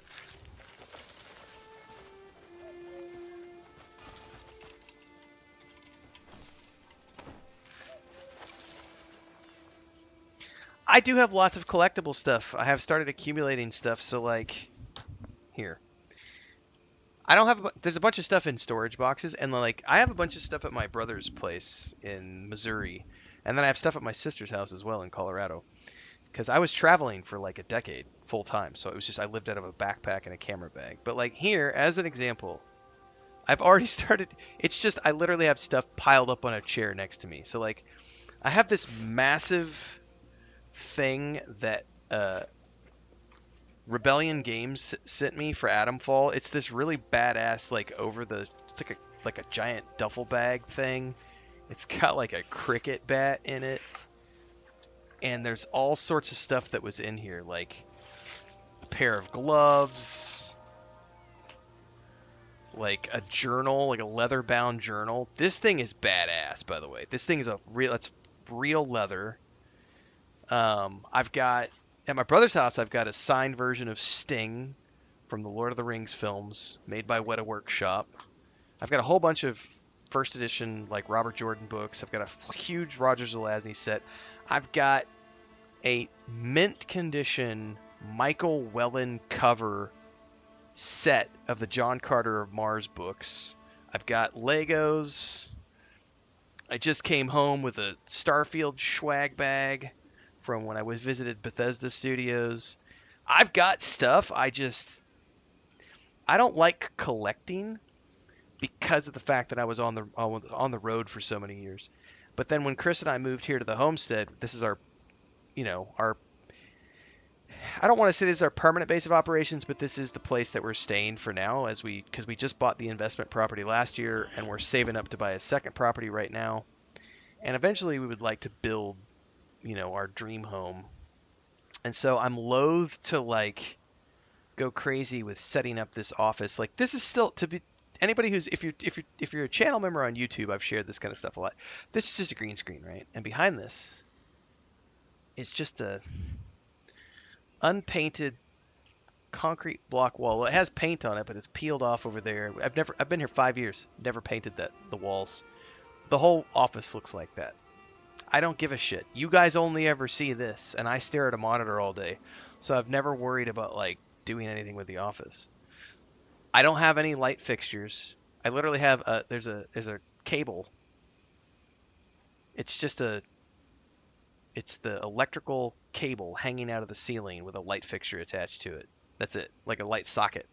There's a light bulb socket that somebody wired up when they built the house 20 years ago, and they never put like an actual fixture up there. And I don't give a shit. It's a light, So I don't care about that kind of stuff.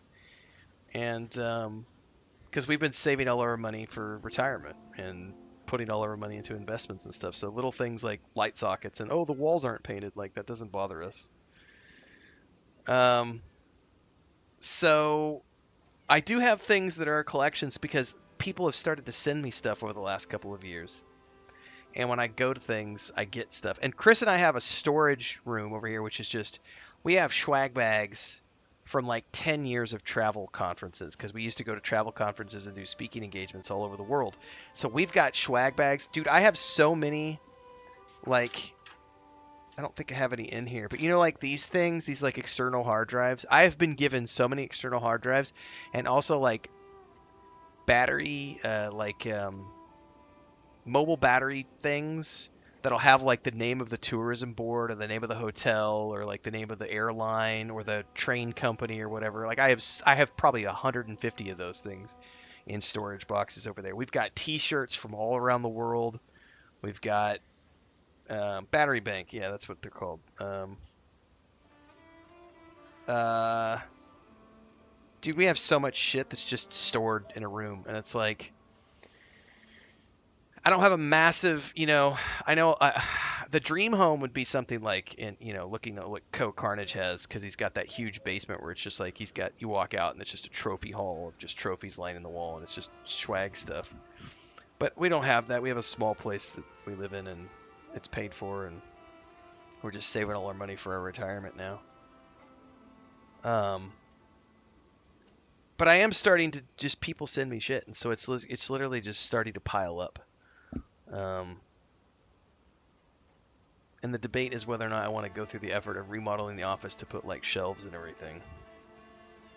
Because we've also been talking about painting that wall and getting rid of the cloth green screen and moving to just a painted wall. Who knows what the year will hold?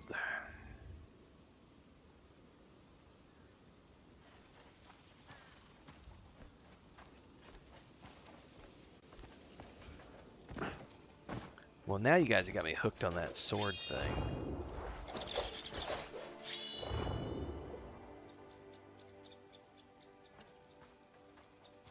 That's a great tip. I want to find more teleportation places. Yeah, we're going to be doing more Starfield soon. I almost played this afternoon, and then I was like, yeah, I'll do some more.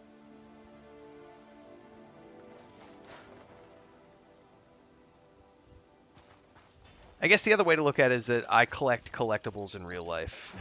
Like, I do real life housing and animal. We have all the animals on the homestead. So I'm doing the real life animal collections and the real life homesteading and the real life, like, settlement management shit. We have the expansion property over there.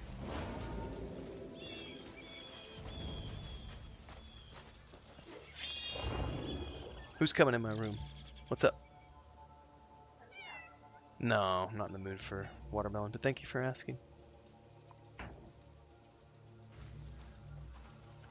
There's definitely something in that direction. Bad luck. You're up against me.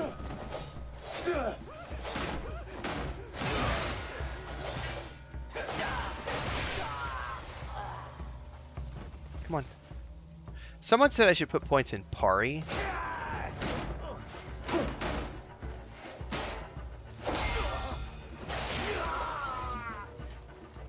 Maybe I will.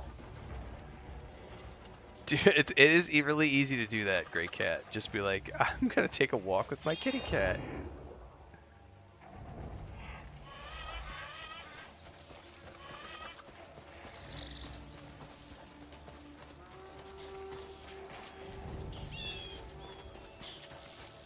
How do you use this to blind enemies? Let's make this fast.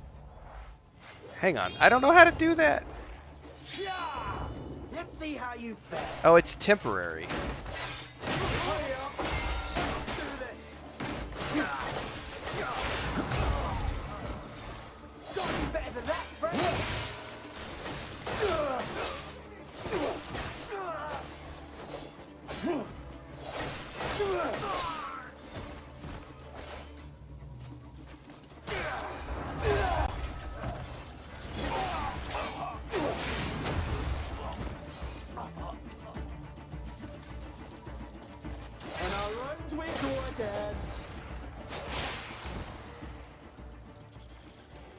Like, I figured it was like a stun lock for a couple of, like 10 seconds or something. It's a very brief stun.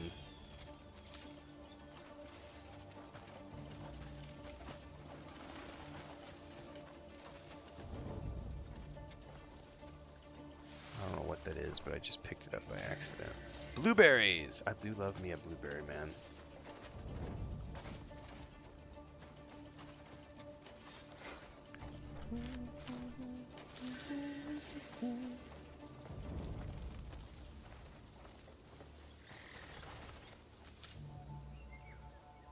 I don't really play a lot of hack and slash games.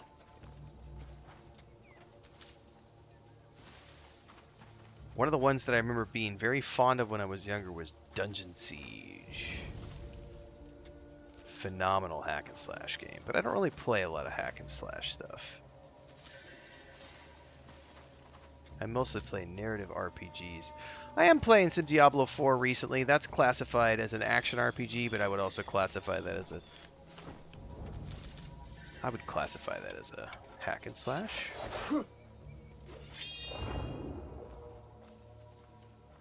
Alright, up there. However, we have a whole bunch of copper I'm going to go get right here.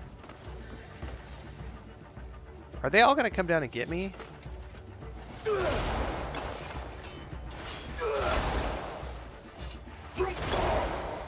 They're going to shoot at me, but I'm going to be down here and be like, looting all your copper, bitches.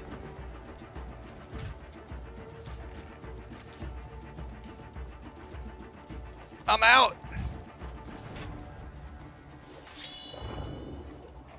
Somewhere up there. Bears! Bears! I've been told bears... Oh no, those are boars. Oh no, those are like hippos. Come here, fuckers.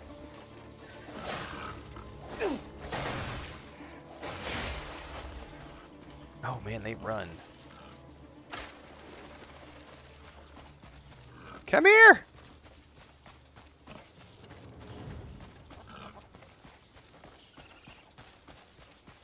Oh, I'm never going to catch up with these. I'm going to need poisoned arrows, I think. I think that's what people were talking about yesterday, about needing poison arrows for hunting. Because I'm not chasing those fuckers all over the world. Hang on, can I... How do I switch arrows really quickly?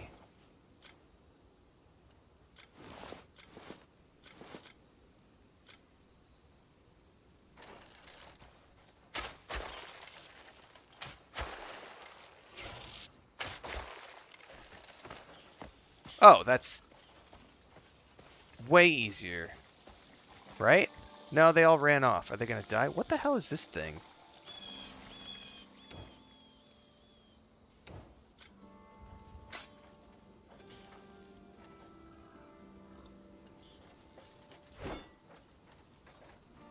Well, I don't think they died, did they?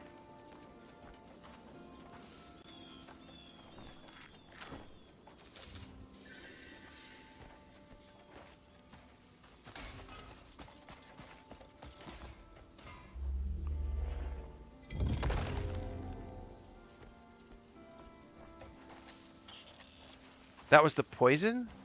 What, it was like an AoE or something? I'm confused. I thought I shot the animals.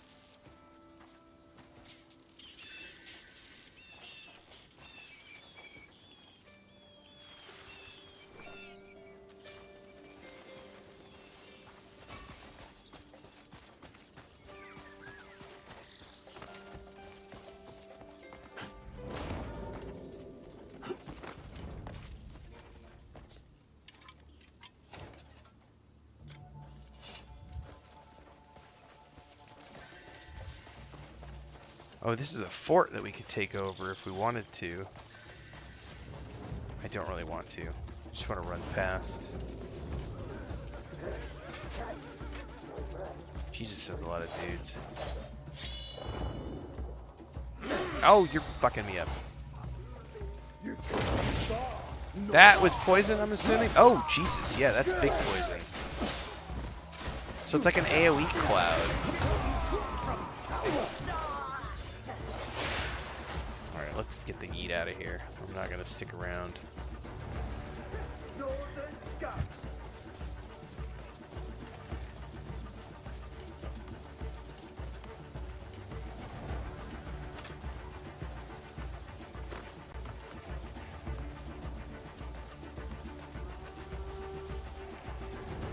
No, no, you just wasted an arrow, you dumbass.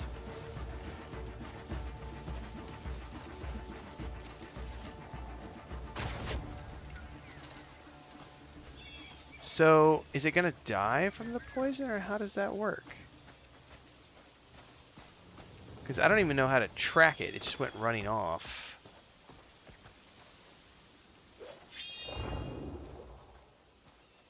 There's something right here. Oh, what the fudgy wudgies?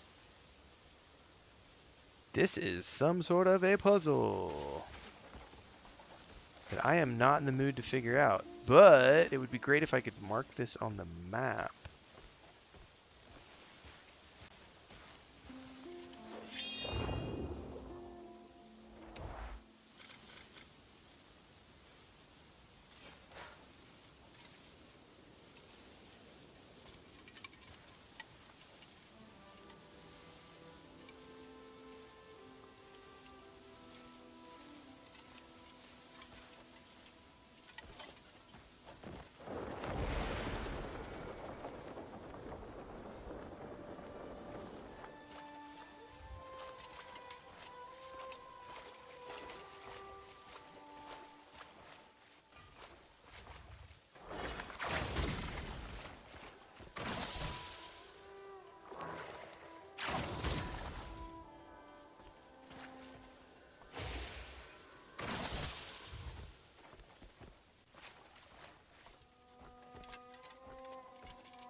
Well, this will be something fun to...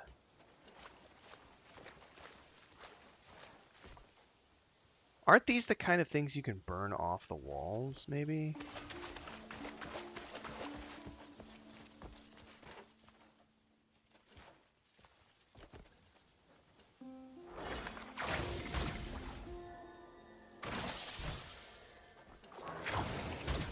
Huh, it's grabbing onto something up there and not the device. Huh. Well. Oh shit, can I get out of here? I was gonna say, I better be able to climb out of here. About to be stuck in here. Yeah, I have no idea what sort of puzzle this represents. But that's really cool. I'm sure there's something here to figure out later.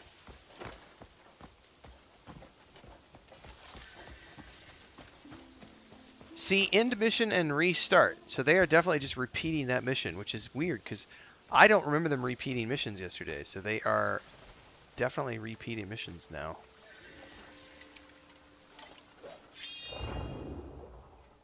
Oh, what is that? We're about to go get sidetracked, guys. I haven't seen what that is. That's a new type of ore. Is that gold? There's a shitload of it up there. Or are those like honey hives, maybe?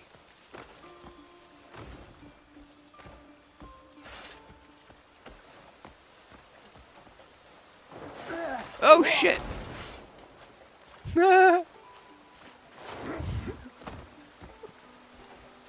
Those might be honey hives or something.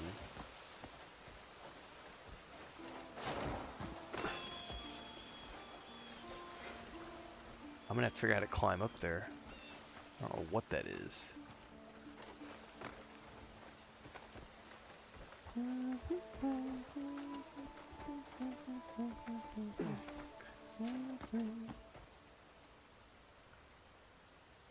What is that?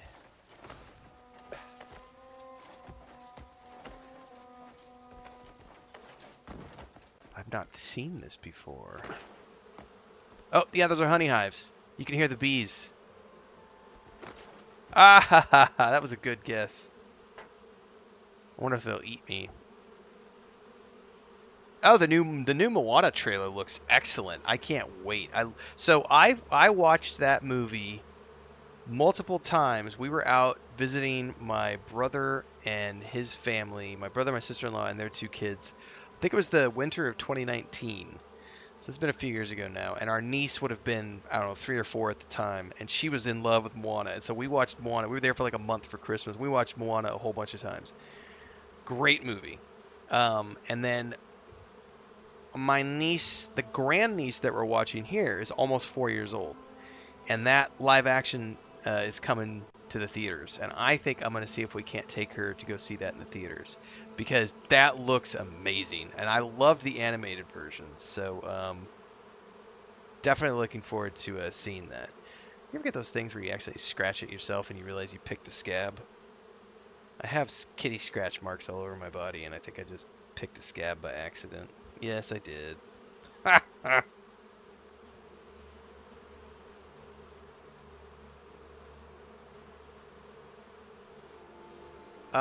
Those encampments are awesome. What have large bones?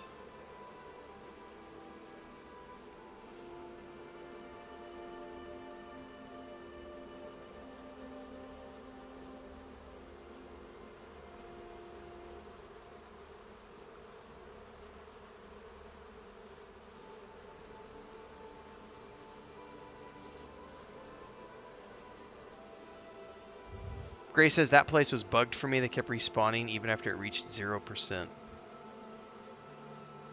If you think there is a lip sync issue with Starfield, then you don't understand how Starfield works. Sorry.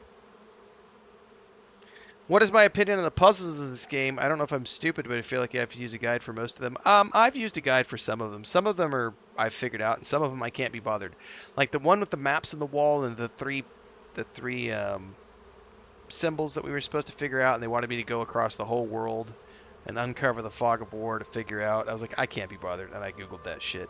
And then we did the kiln quests earlier today during the morning stream, and that was like roughly a 45-minute quest, 45-minute puzzle. Took me about 45 minutes to figure out, but I did it on my own. I didn't look up any guides because it was something I wanted to do. So it's just a thing where sometimes I want to and sometimes I don't want to. The boars have large bones. Okay, I'm going to have to figure out how to kill large boars. I need more poison arrows. I'm like out of poison arrows. And I can't be bothered to run around and chase things by hand. So I don't know if this is worth risking.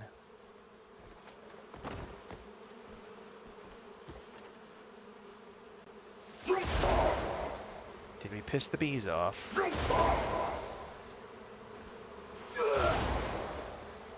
I don't think it's doing anything. Can I use a pickaxe?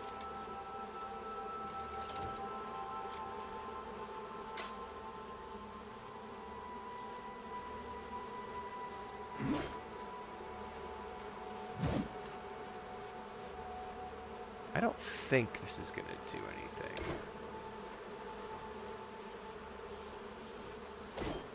Oh, it definitely knocked it down. Hang on, I just got to get...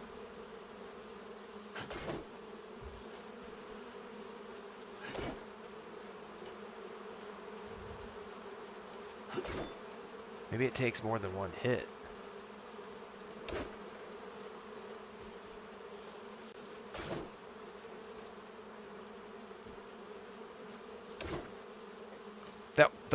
Some of them fell down. These ones are not, though.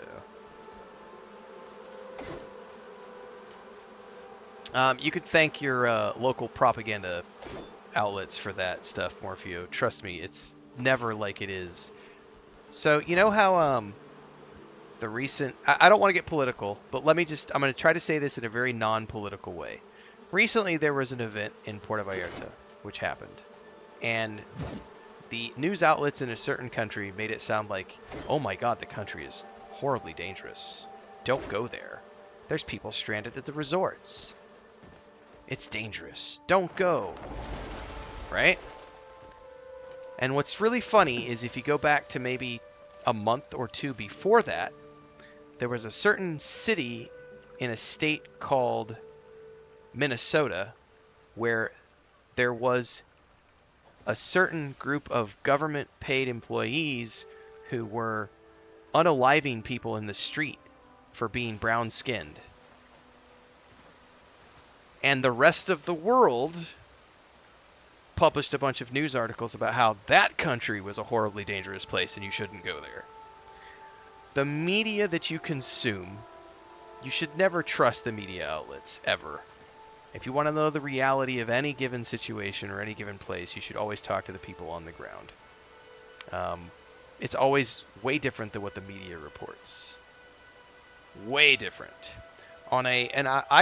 This is not political when I say this. On a per capita basis, I published an article on this back when I was still doing travel journalism full time.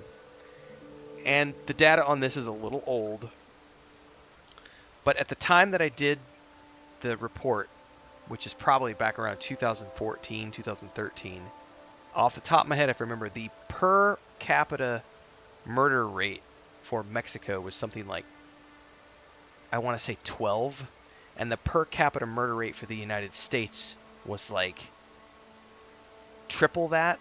I don't remember the exact numbers, but it was like triple that. So if you look on a country by country basis, the U.S. is often considered one of the most dangerous places in the world because everybody's got pew-pews, and you guys have mass pew-pew events and mass unaliving events. That doesn't happen anywhere else in the world, right? That literally doesn't happen anywhere else in the world. I'm not being political when I say that. It is a factual statement.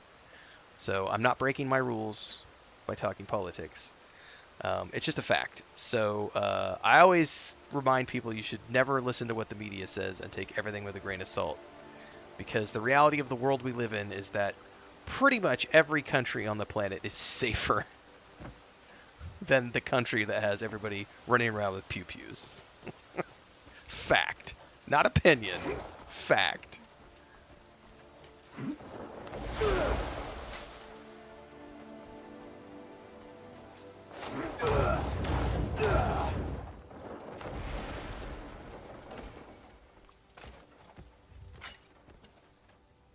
Oh, did I just fall down into a hole? Come on now.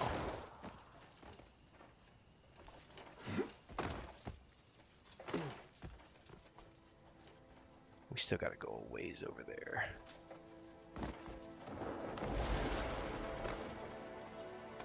I only have my horse. That's it.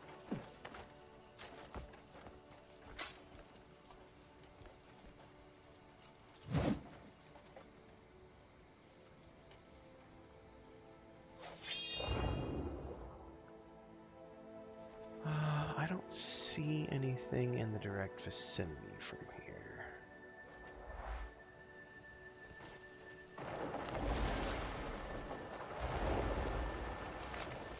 Oh, what?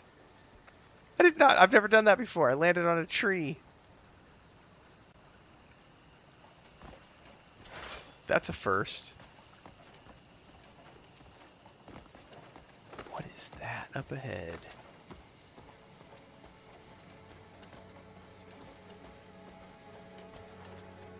Oh, I need to. This is where I need to be. Fuck. I remember there was something about a.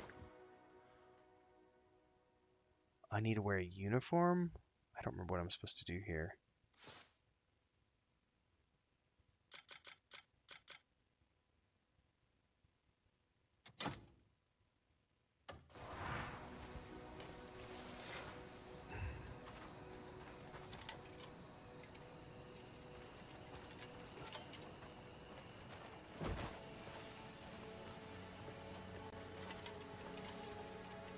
Now, it should automatically equip the helmet now, right?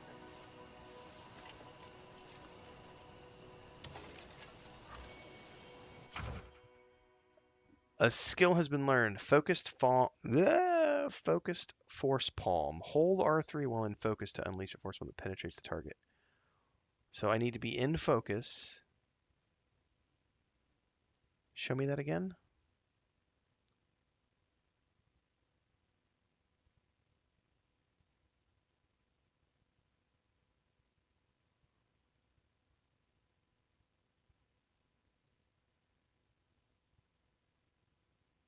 Okay.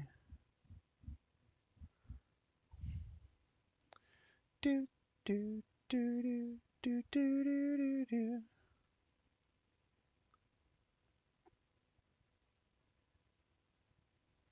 So isn't this focus mode? And then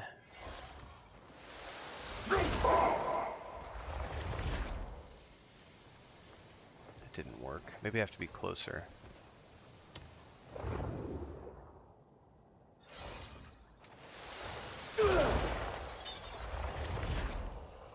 That chipped away at it. I still don't think it broke it.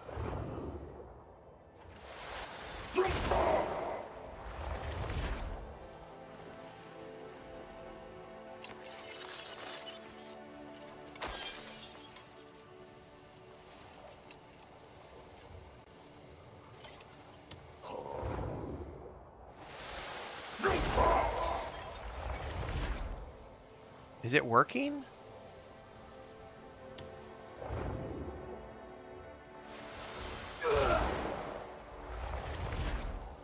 I feel like it's slowly carving away at it, but I don't...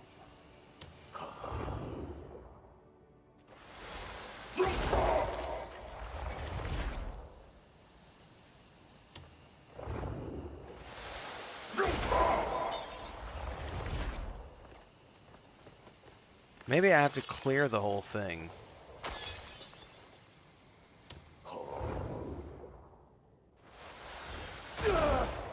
That didn't do anything.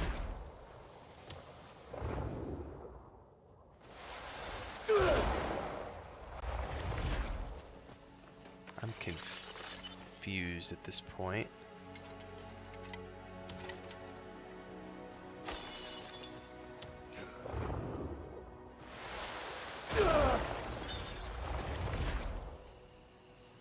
Okay, there's still a little bit here left.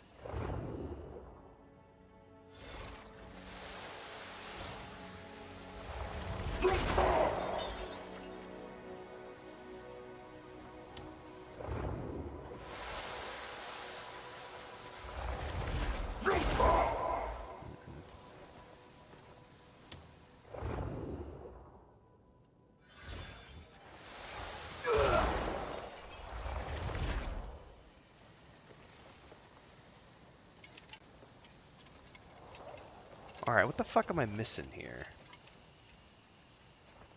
Kick it.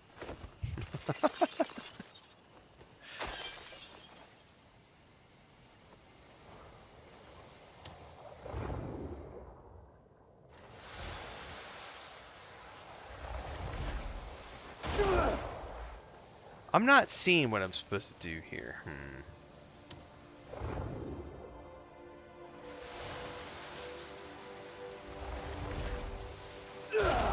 God damn it. I'm trying to, like... I'm about to go look up a guide for this part. I can't quite figure out. I know I was supposed to break it up, but then I'm just... It doesn't seem to be doing anything.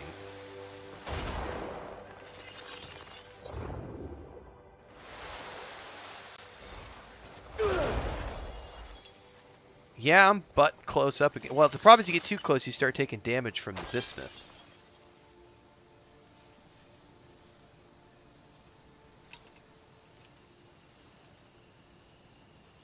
Yeah, there's no...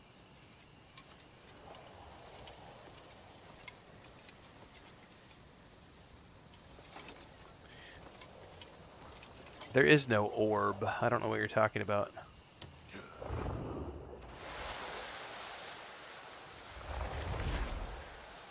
Oh, hang on. If you hold it long enough... Never mind.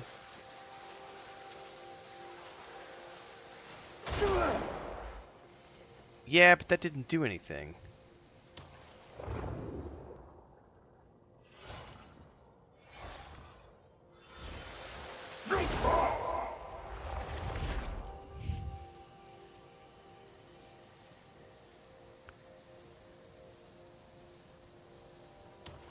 If you hold the force palm focus, it does eventually show some stuff, but then it's like, are you supposed to maybe line this up? God damn it. The controls are so finicky here. This is an example of the controls being extremely unintuitive, because they want you to hold down the right thumbstick while you're aiming that to try to align the things. That's fucked, man.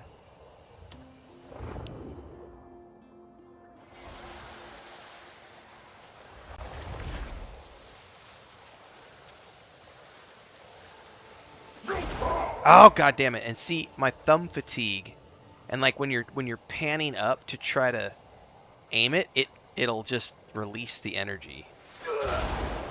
This part, I'm not gonna lie, this right here is part of what I'm getting at when I say this has some of the worst control designs that I've ever seen in a game. Completely unintuitive bullshit. Let's try it when it flashes. So, doing it when it flashed worked. Okay. Now, can I suck that up like I did with the other thing?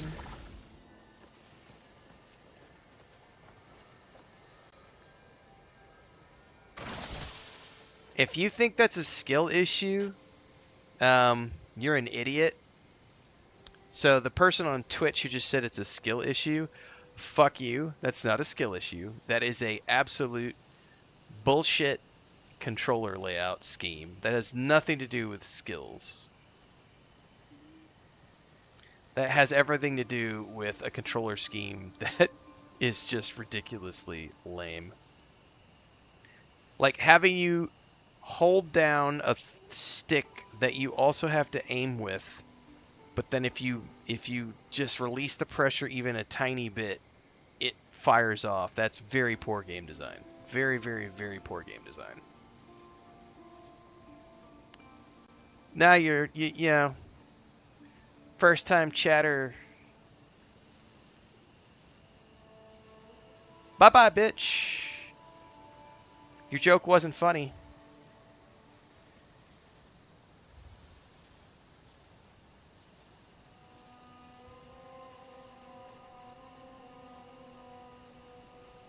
Skill issue. Kiss my ass. White Knights, man. Get good! Get good, Gramps. I'm also over people calling me Unk and Gramps. I'm like, get the fuck out of here. The username is Renfail. I suggest you use that. I wonder if I could ignore that and just shoot for the... Oh, I like how he goes into like meditation mode. And give me a pulse, give me a pulse, give me a pulse. See, I could have done it that way from the very beginning and just ignored all of the little blasting. You wonder if you could remap things to the button on the back of the Elite controller? That's a good... Gosh. Oh, Robin Hood was a good game, man. Sherwood Builders.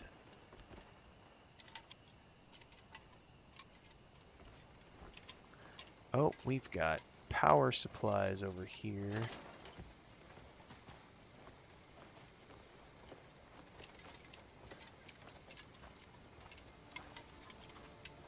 Find out what's his location.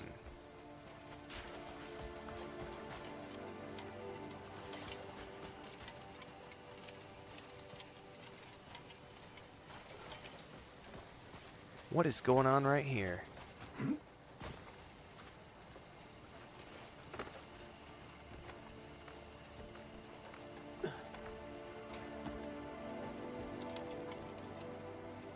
What happens if I stand in the middle of this?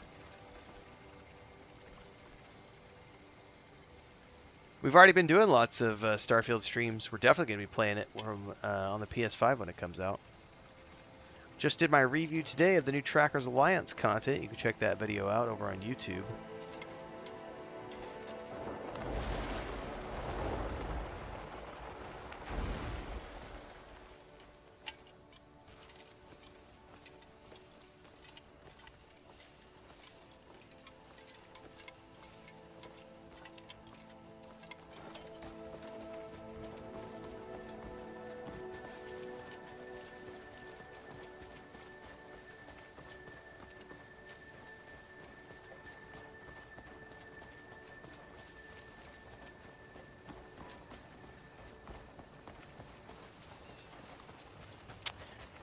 Alright, I am wearing the outfit.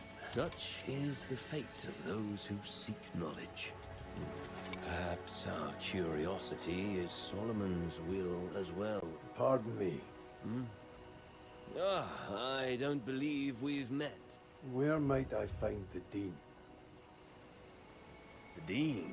You certainly don't waste any time. Good. I needed a moment to clear my head. Come along then. I'll show you how to get there. Did someone put in a good word for you? Not many outsiders make it past the gate. So this is a troll. Something like that.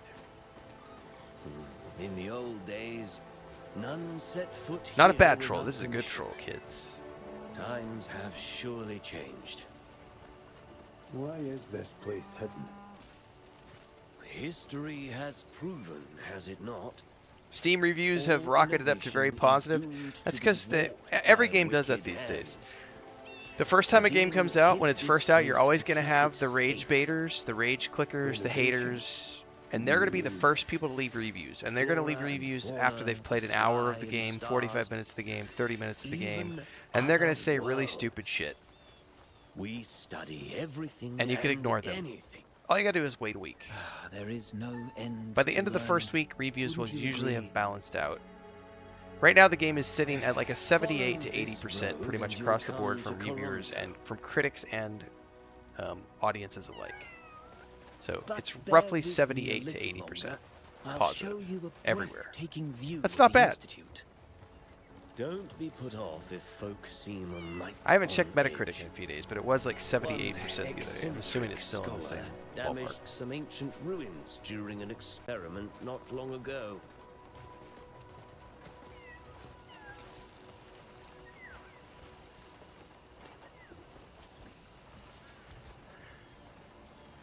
There. Do you see the Institute atop? Oh, that's the tower. It's as magnificent as ever. You'll find the Dean there. But take care. The mountain is quite steep. If the climb is too taxing, there is a Metacritic road is still at through 78. Colossus. Not bad. Best of luck to you. Best of luck to me indeed. How long do I usually stream at a time? We do about 8 hours a day.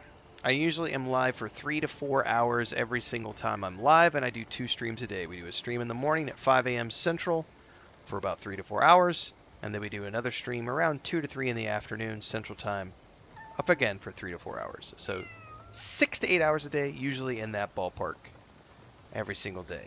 And I do a lot of guides, reviews, discussion videos. We do movie reviews, TV show reviews, a bunch of stuff on the YouTube channel in between the streams. I'm always live on YouTube, Twitch, Kick, and TikTok. 5th year doing this full time. There's a Patreon. There's a Discord. There's a bell up there as well. I have missed a bunch of bells. I need to find more bells. There's a Homestead channel. There's a merch store. There's an Amazon store. I play a lot of games. This is the day job. I will be back in a few, everybody. I'm going to go take a few minute break. I suggest all of you do the same. Get up, do some jumping jacks, touch some grass. That's what I'm going to do. Check out the YouTube if you haven't already done so. And we'll be back in 5 to 10.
Alright, we are back.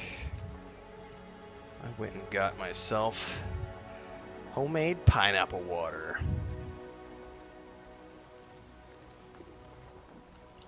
Which has way too much sugar in it. I'm guessing that's what Chris made for our grandniece. That's a little too sugary.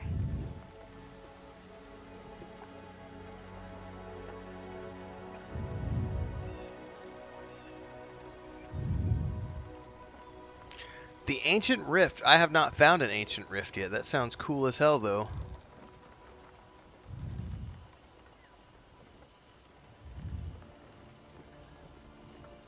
If Starfield is your favorite Bethesda game, what's your second? You know, I always loved Oblivion for a very, very, very long time. And then I finally got a chance to play Skyrim over the holidays. Skyrim is a good game. I didn't know how good Skyrim was until I actually played it.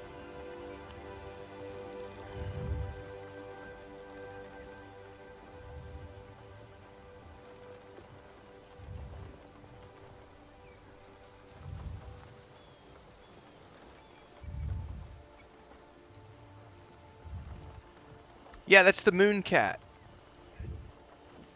That's the Moon Cat. I found him the other day in town. I don't know. I like all Bethesda games, to be honest with you. If they would ever do like a modern version of Morrowind,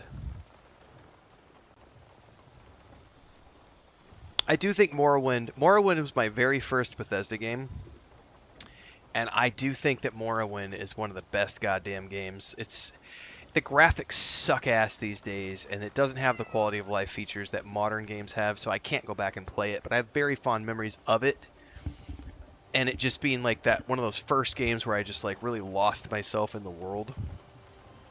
But Oblivion, for a very long time, Oblivion was my favorite Bethesda game. Until Starfield. And then I love Starfield. Like, it really is, for me, I like science fiction, so for me it was an easy sell. It was like, it's a Bethesda game, and it's in space, and they get spacesuits and guns, and it's NASA punk, and 1,000 planets to explore, and there's bounty hunting missions, and there's starships, and I can build ships, and I can steal ships, and I can modify ships, and I can modify my weapons, and I can build outposts, and I can automate the outposts, and I can... it's just like everything I ever wanted in like a Bethesda game in space. It was so cool. Is it a flawless game? No. I have criticized Starfield a lot for a variety of things. It doesn't change the fact that I do love that game. Just like I can criticize a boatload of things in this game and still have fun playing it. It's not rocket science, kiddos. It's also like my wife. I can criticize a lot of things about my wife. Doesn't change the fact that I love my wife. She has lots of things she criticizes about me. Doesn't change the fact that we have a very healthy, loving relationship. You can have things in your life that you love while still critiquing things about them. Gasp! Rocket science! Really? Yes, kids, really.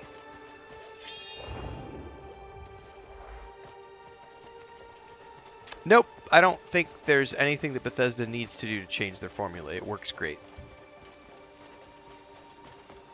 Bethesda games are Bethesda games. I don't want my Bethesda games to feel like CD Projekt Red games. I don't want my CD Projekt Red games to feel like Bethesda games. I don't want my BioWare games to feel like CD Projekt Red games. I don't want my BioWare games to feel like Bethesda games. I want Larian games to feel like Larian games. Like, I want my game studios to have DNA that is unique to them, so that when I play a game by those studios, I go, yep, this is a Bethesda game. Yep, this is a Larian game. Yep, this is a BioWare game.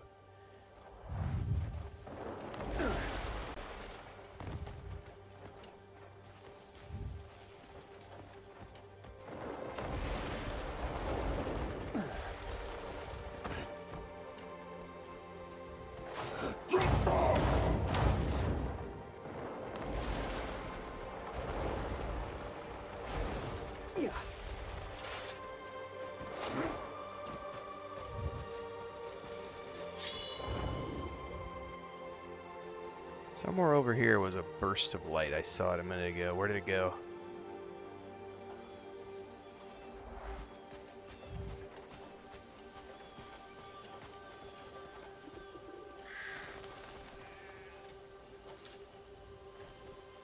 You no take candle. Yes, I do take candle. Thank you.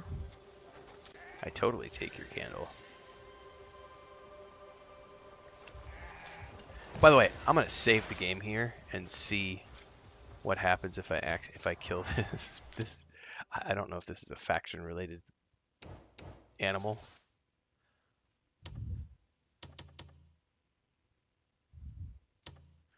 About to find out.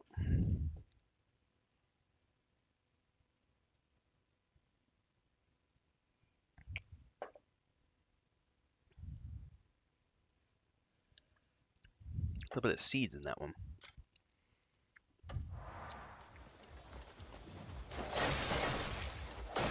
That definitely counted as a crime.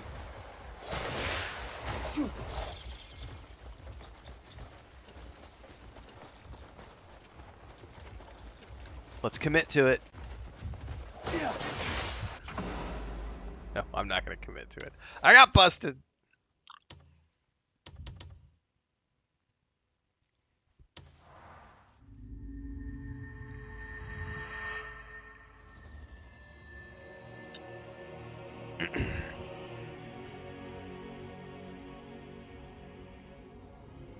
Oh, the second part of that question I missed. Is there anything I'm looking forward to in future titles?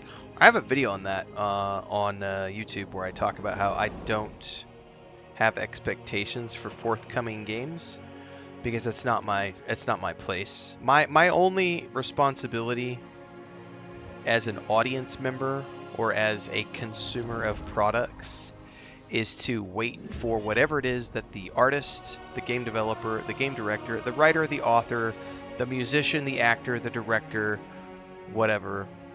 My only thing is to wait for those people to produce whatever piece of art they're going to produce, offer it to me, and then I can consume it and go, I liked this, that, or the other. I didn't like this, that, or the other.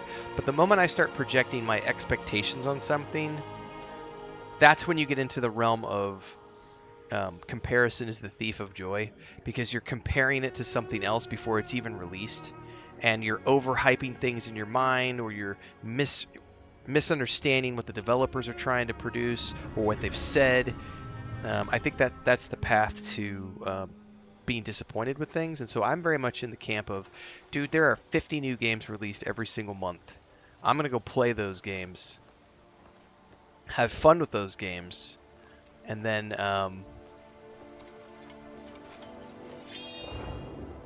whenever they have new things ready, I'll be ready to play those things and be good to go. The enhanced editions of Baldur's Gate 1 and Baldur's Gate 2 are pretty good, but it's also, even with the enhanced editions, it's still extremely dated. So just, I would say go into that with the understanding that they definitely feel like 25-year-old games, 30-year-old games. But I liked Baldur's Gate 2 more than Baldur's Gate 1. No, the rule set is not brutal. It can be brutal if you play on normal mode, but if you just play on like story mode, it's fine. Like, you could totally play on story mode and not worry about it. But yeah, normal 2nd edition D&D was nothing to joke around about. Alright, Gray said somewhere up here there is a bell I can ring.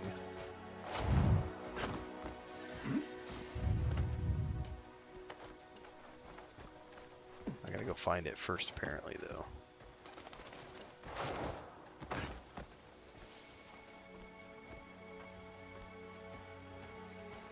And we've got...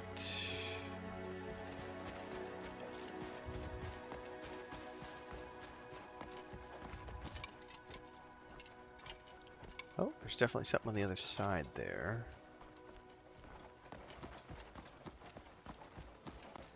A Minotaur. Holy shit, dude. Or like a deer dude. These are like deer people. There's a professor. I've only found the one bell in town as well. Like, I've not ever found another bell anywhere, so I'll be curious. I tip my cap to you.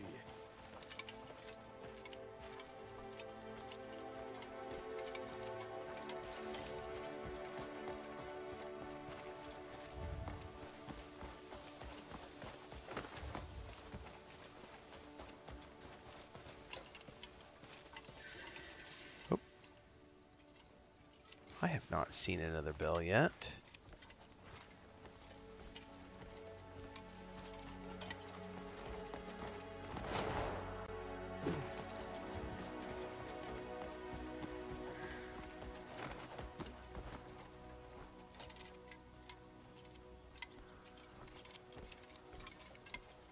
Yeah, I've definitely not seen a bell that I can ring here. Hold on, was there a town down there that I missed?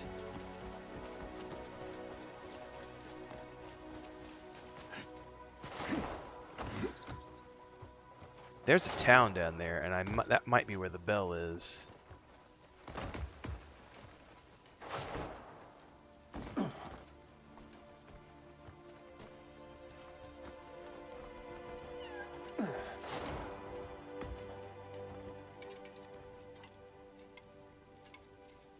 Huh. There's some up there in the mountains, too. There's also stuff up here. Let's go run all the way up and check first before I run down.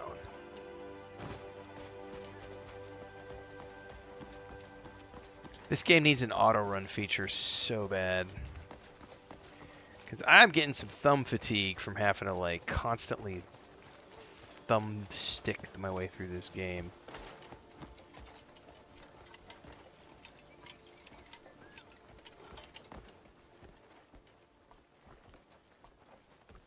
Oh, Grace, Kippy's is back behind you. Grace's is up near the small thing, more like a pavilion. Copy that.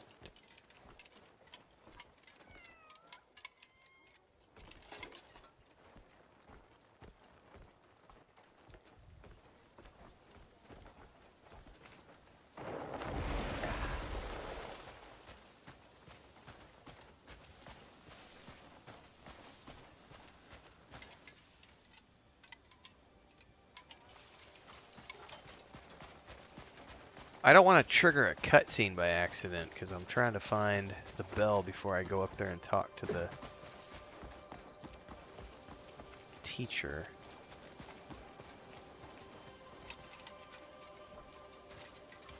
The dean, sorry.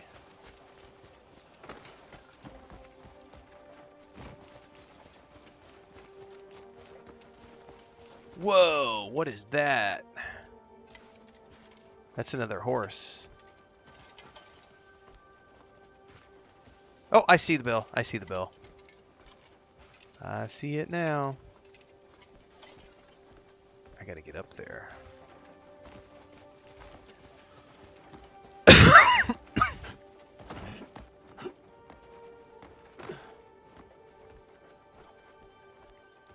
Oh, Jesus H.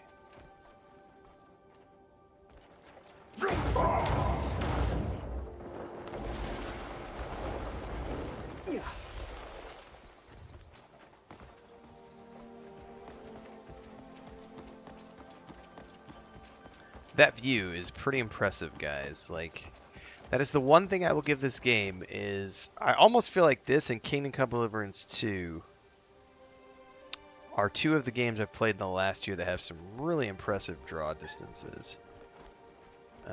There's a teleporter down there somewhere. I see it.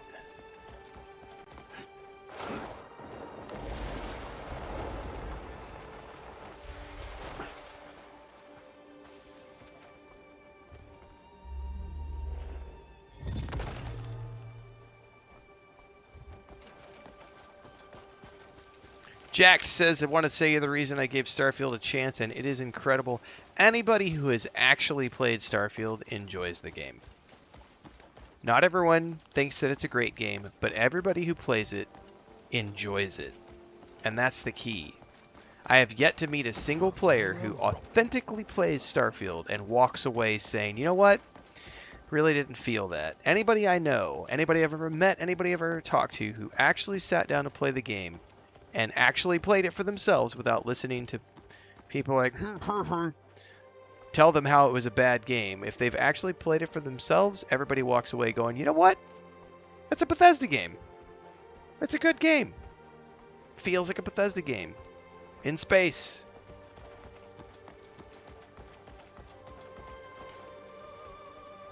What the hell is the bell? The people who have never played Starfield are the people who would say things like, oh, the game is boring, slop, garbage.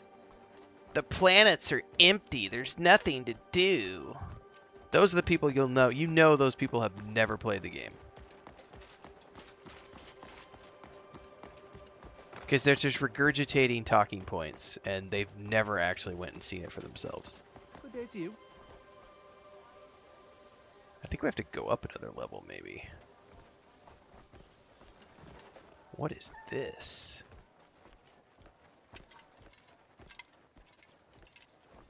Alright, this is by far the coolest location I've found in the game so far, guys. This place rocks.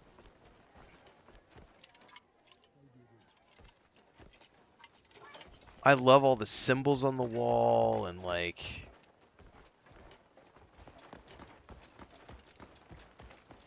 Alright, I gotta find a way up onto the roof apparently. Here's a stairwell.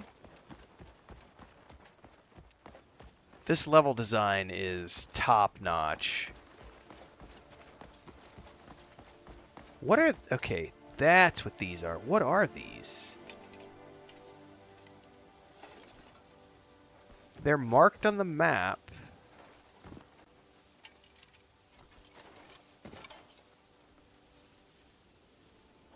I don't want to mess with them yet, but they're definitely on my mini-map as like something. That'll be interesting to figure out what those are.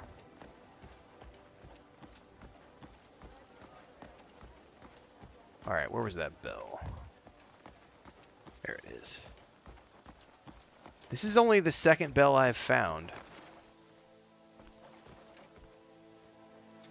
Ding, ding, dong. Ding, a ding, ding, ding, dong.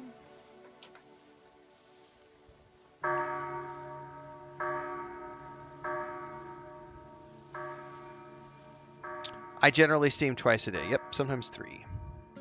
Disdain says those people don't play any games. They're all broke kids who play vicariously through YouTubers. Pretty much. Straticus says at a certain point, trolls need to be treated like the crazy person on a train talking to themselves. That's how I treat them. They are the mentally ill. Because you found me, I'll show you everywhere the chime reaches. Would you say my opinion on this game keeps getting better every day? No. There are many things I enjoy about this game. I still think the controls are dog shit. We had a moment maybe 45 minutes ago where I was complaining about how bad the controls are. The game needs a lot of work in a lot of areas. I don't rate games. If I were to rate this game, I would give it a 5 out of 10, maybe a 6 out of 10 right now. If I were to rate games, which I don't do. But to give context to the conversation. There are many things I like in this game, and I am having fun. The thing that is driving me forward is the exploration and seeing shit like this.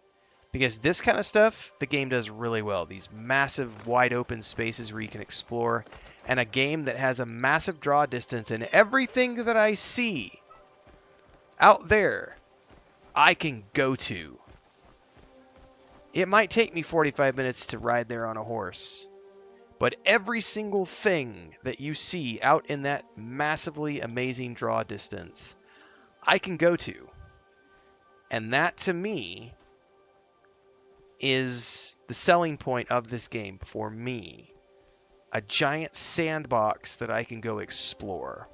Along the way, I can do cool things like, oh, I got a musketeer outfit for my cat.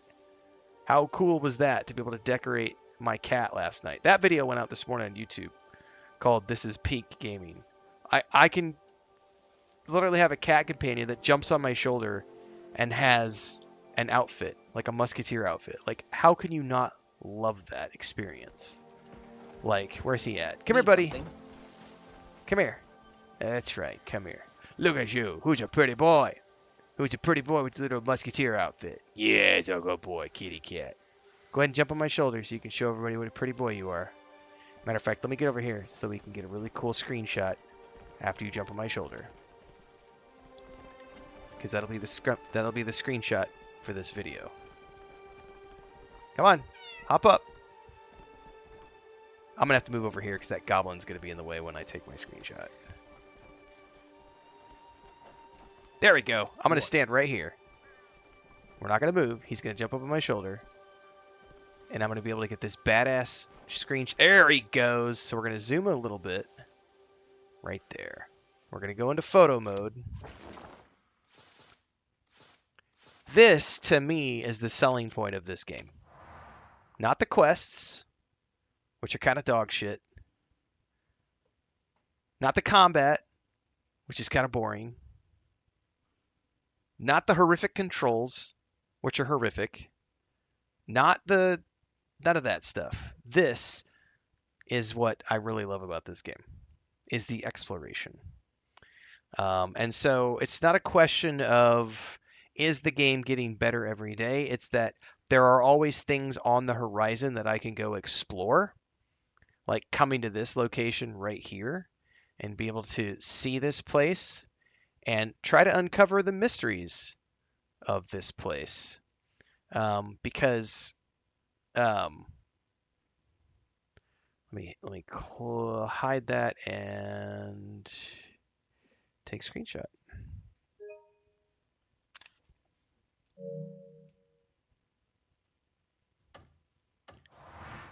Because the reality is there are a lot of rough edges in this game and things I don't care for. But when I run around and I see things like this, it's the exploration that draws me forward. And like the cool thing is like I don't know enough about this yet because the lore of the game is very vague, and so like all these power conduits that are running around that light up, like what's powering this place? What's powering that device over there? What's that thing over there? What's this thing? What is that giant fucking tower up there? What? Why? Who built it? Tell me more. That's what's pulling me onwards. Because the story is not that good. Like the whole, oh, my name is Cliff, and all my buddies were killed, and now I've got to regather all my buddies, and we're looking for vengeance or something. I don't fucking know. I'm a Scotsman, and all the people in my clan are Scotsmen, and they're all very, very stoic like me, and I only talk about things in one-liners. I don't like brooms. Brooms are for women and babies. I only like to smash monsters. Cliff smash. Like, the main story is not good. There have been some... I don't think I've seen an original story beat yet in this game. At all. The Ent in the forest yesterday was really cool, by the way. That was a visually cool element.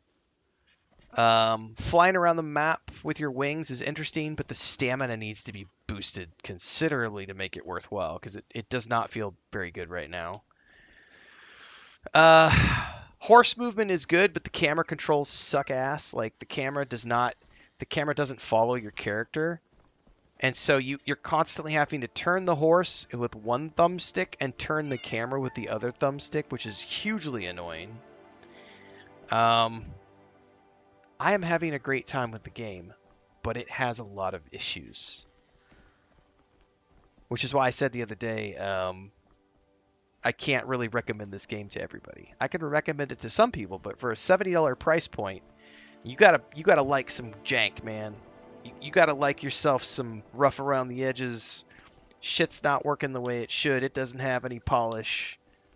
They're gonna fix it. They'll patch it in eventually, but just know that things are not perfect the way they are right now. But again, this is not a narrative RPG. This is literally was billed as a sandbox action game, and for that, I have enjoyed it quite immensely. I do love the exploration. I love the sandbox element of it. The size of the map is at the moment, because I don't have a flying mount, the size of the map does feel impressive. Now, once you get a flying mount, it will feel less so, but I could say the same thing about Dune Awakening. Arrakis felt extremely massive during the first, I think, 85 hours of that game. But when I got an Ornithopter, the size of the map no longer mattered because I had an Ornithopter and I could fly around everywhere. So I have no doubt that once I get a flying dragon, it's going to be like, oh, well, the map's not that big anymore. But considering how much hard work you have to put in to get to the dragon in the first place, you are able to appreciate the scope of the map and the size of the game. By size of the game, I mean size of the game world, not the amount of content that's in the game, because that's a different conversation. It is crazy, because like Alec is a phenomenal actor, and I've loved him since he played Paul Atreides in the sci-fi version of the Dune series back in the early 2000s. But he is completely and criminally underused as Cliff in this game, because he's just delivering one-liners, and I'm like, Alec is such an amazing voice actor. You know who they give better lines to? Dwayne, who is played by Alex, who was Rook in Dragon Age Veilguard and Jan in The Altars. That dude is a phenomenal voice talent, and he plays Dwayne in this game, one of the Greymans. He has so many lines of amazing dialogue, and then they've got Alec, who is a way more credited actor, a much older individual as well. Alec is in his, I think, late 50s, early 60s, and Alex, I think, is in his 30s. So Alec has had a film career and a television career and a stage career that makes Alex's career pale in comparison, and yet he's reserved to Cliff's lines of like, I'll take care of that for you. Oh, that sounds like a bad thing. I'll look into that. You know, like, it's like, no, come on. But again, this was never billed as a narrative RPG. It's a sandbox game, so... Anyway, that's my rambling answer of, am I enjoying it more every day? I forget the question that was asked, how it was worded. Would you say your opinion on the game keeps getting better every day? No. I will say that I'm still finding new things to explore, and that's pulling me forward. Because there's always something on the horizon that I can see and be like, I want to go there. That looks cool. Let me run over there. And then I get to that location, and like this place, like, did you see, well, if you weren't here, let me drop down here. Where did I see that? It was here. I think it was down here.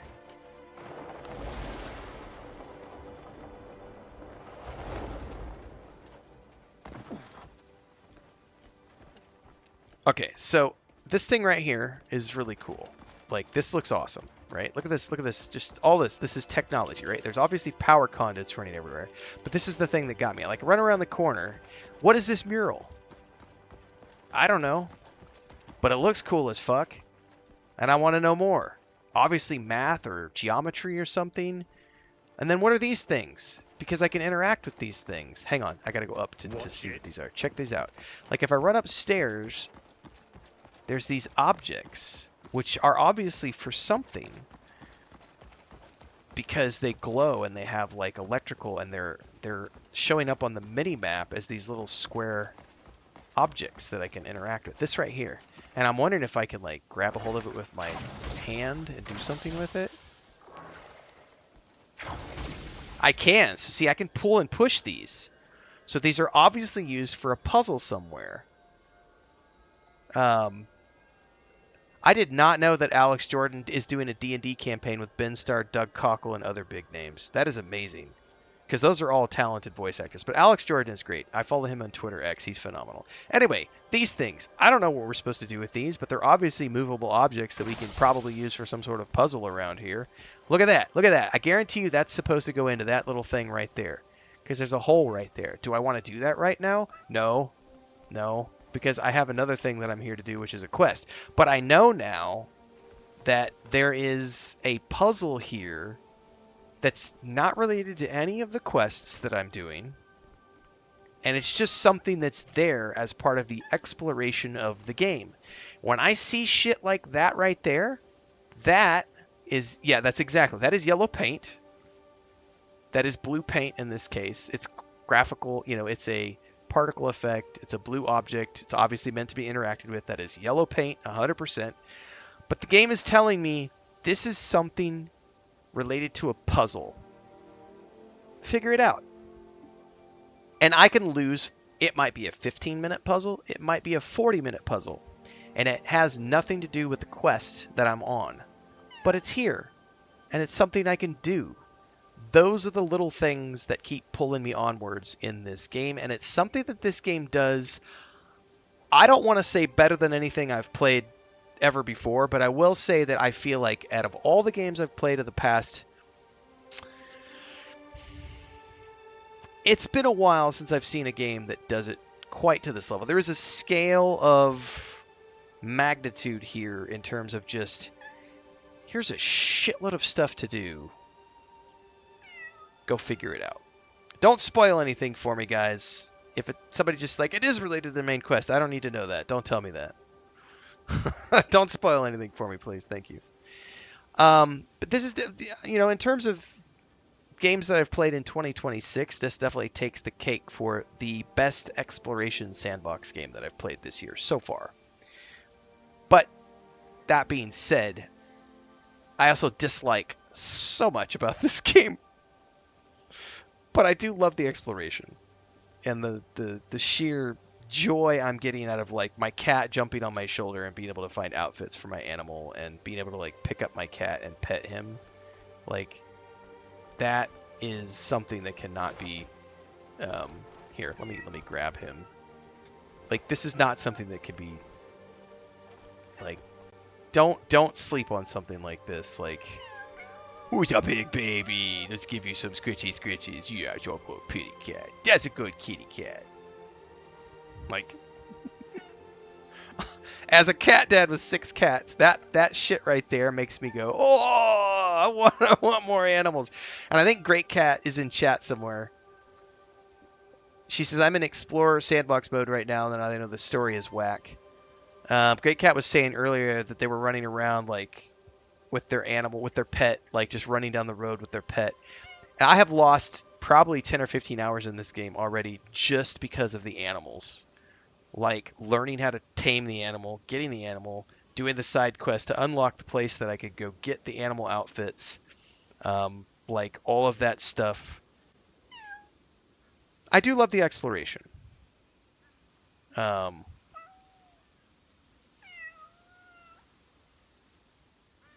I haven't found out a lot about the lore yet. I'm still seeking lore about the game because, like, I still don't know what the hell is all this tech. Why is the tech here? What is the tech from? Like, I never played Black Desert Online, so I don't know if there's a tie-in to that story or not. So I'm still learning about the lore of the game as well.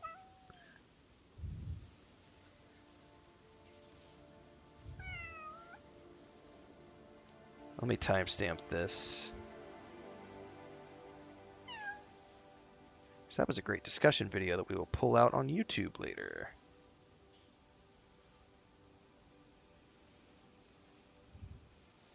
For sure.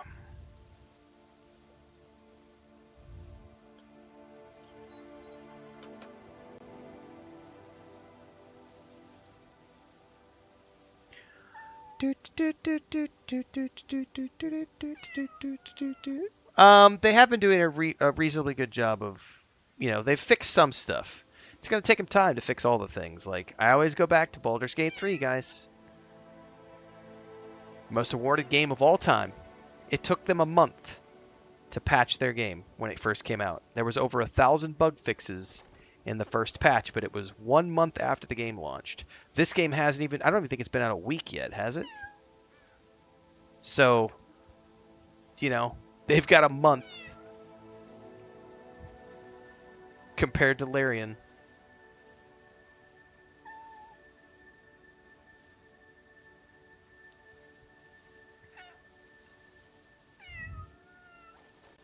Alright, let's put him down. Let's actually do the quest since I'm over here.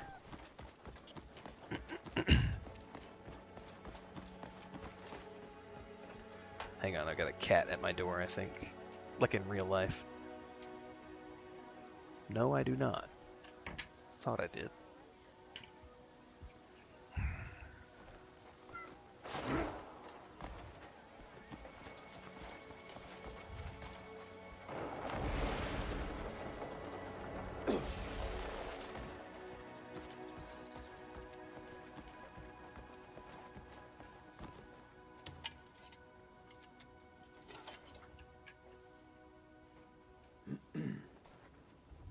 Ah, I was so absorbed, I didn't even see you standing there. I am the dean of this institute, though still a student myself. My work is to study the world beyond, bound to this one. What is it that brings you here?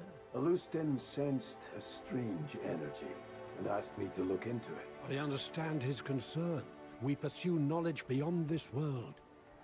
To seek the unknown is to invite unforeseen peril.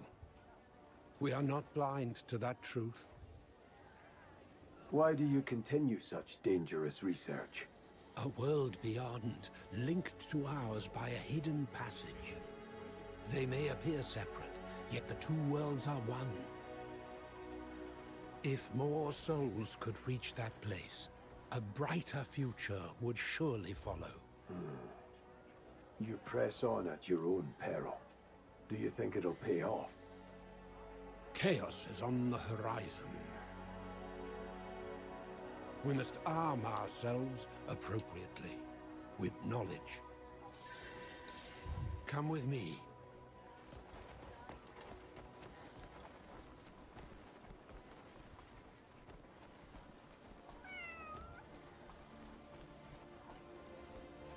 There is a scholar I wish you to meet. He stands at the forefront of abyssal research, a most brilliant mind. Not everyone can reach the abyss. Most cannot hope to cross the threshold. Have you set foot in the abyss? I have. Few can claim that distinction. This part of the storyline I'm Tell me, incredibly what intrigued was it by. like? This is interesting to me. It was filled with strange energy. Cliff's whole, I've got to regather my gray Yeah, mains is as I boring as shit. suspected. This is actually really cool to me because it's The lore. abyss seems governed by principles wholly unlike those of our world. Many scholars here, myself included, devote their entire lives to its study. Your account alone will prove invaluable. Some may even envy you for it.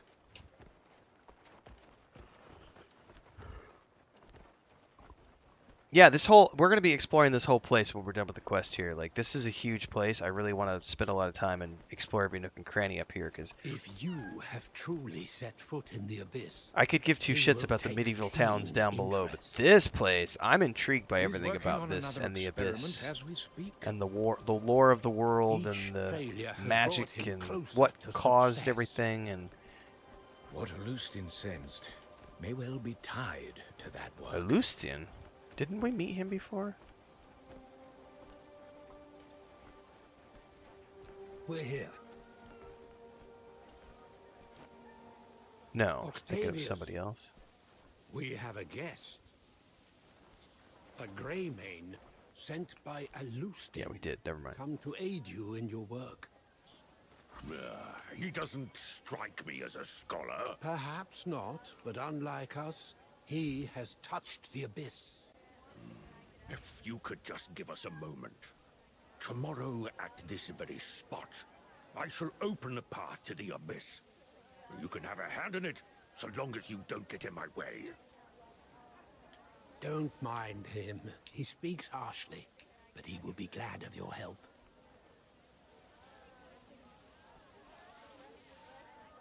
Yeah, Alucian is the old magic beggar at the very beginning. So, this is a case of like... Let's just wait.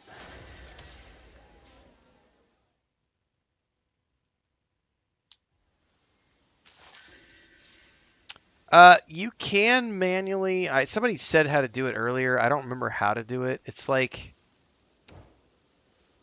I think they said if you go to your armor tab and go to the helmet,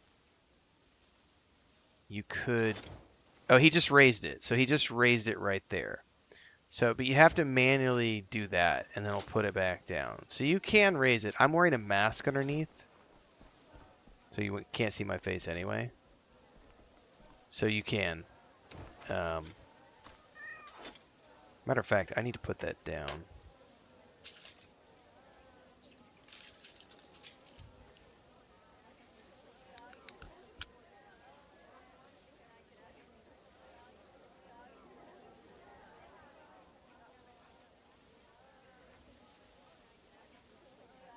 And Cliff's voice is also muffled when he's behind the helmet, for those of you who have been paying attention to that.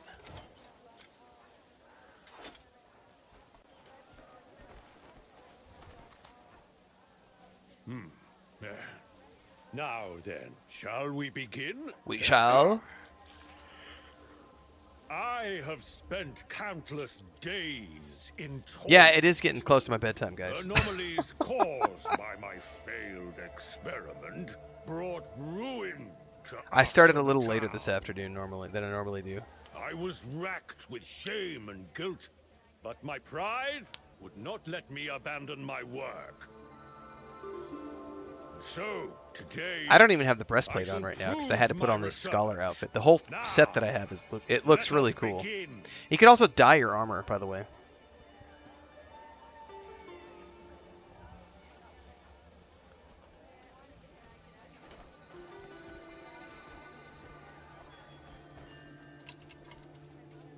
Activate the lock switch device underground.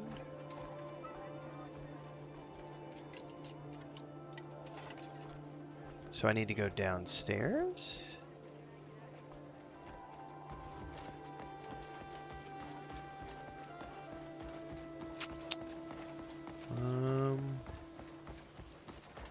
Activate the lock device switch underground.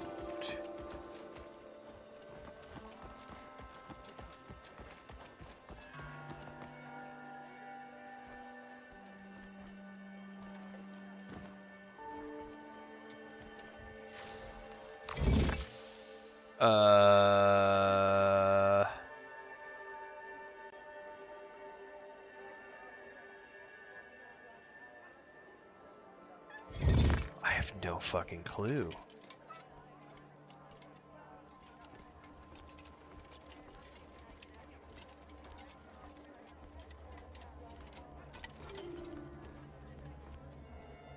This I'm gonna have to figure out. For sure. What happens if I just press something?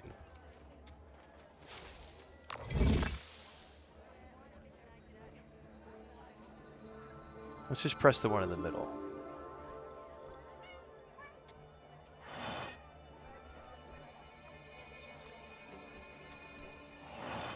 Oh, it's one of those where we probably have to make them all light up.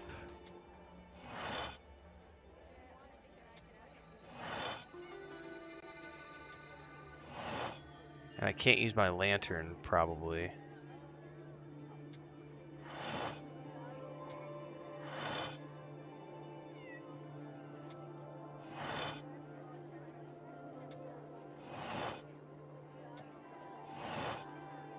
Do I back out? Does it reset? It does reset. Yay!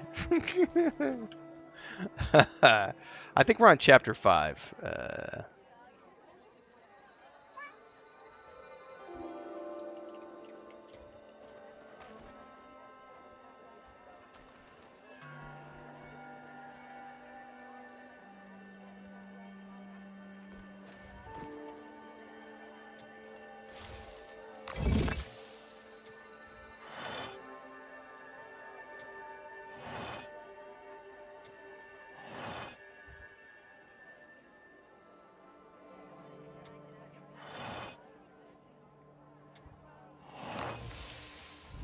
P.S. I just looked that up on Google. I don't have the patience for those kind of puzzles. If someone's got a solution, I will look that shit up.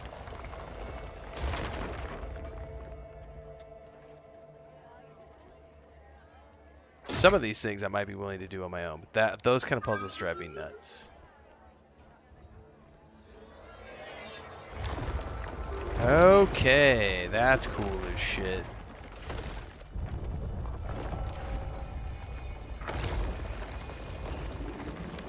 Oh.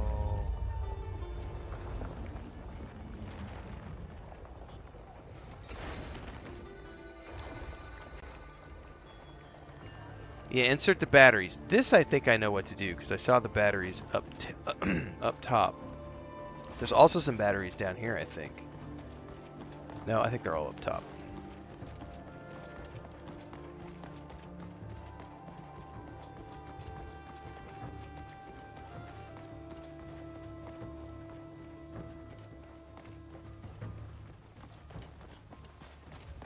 Alright, battery number 1. with the horrible controls that the game gives me with this stupid claw thing.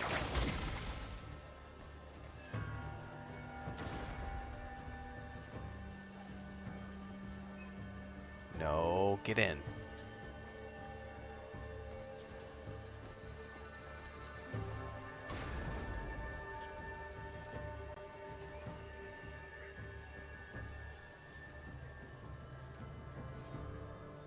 Oh, does it matter which way we push it in? Do they not go in to the same place?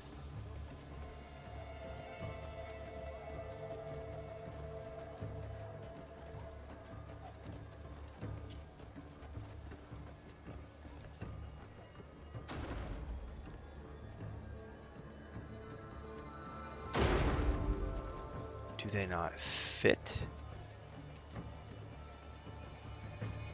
Why does it not fit?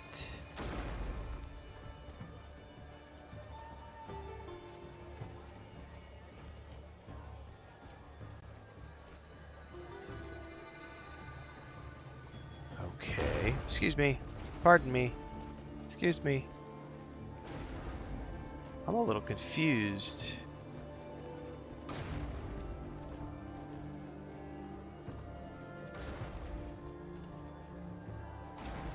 I would have thought it went straight into that first one, but it does not want to go in.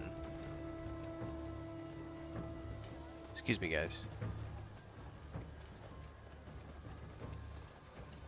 Huh.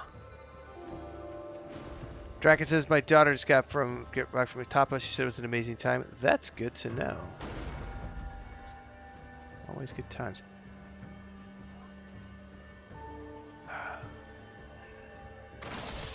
Oh, Force Palm. Thank you for the tip.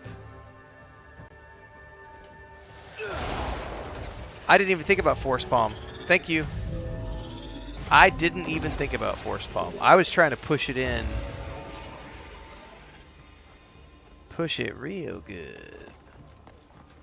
I often forget that they give you the Force Palm, to be honest with you. Because I'm so used to only using that for, like...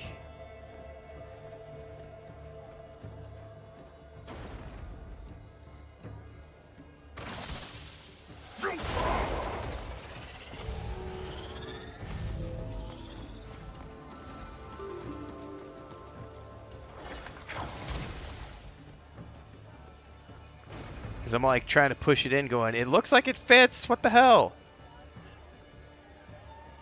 It's not the first time I've said that, by the way.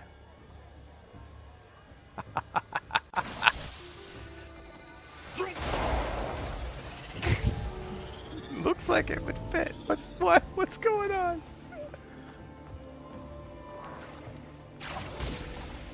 Just push it harder, it'll go in.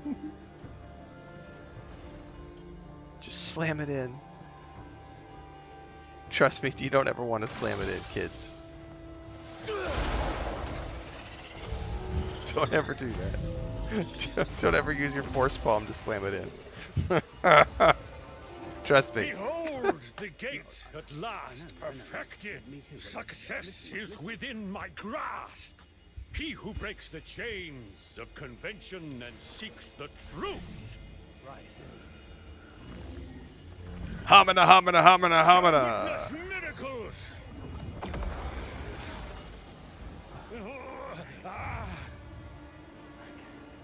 Wait, is that safe? Something's not right.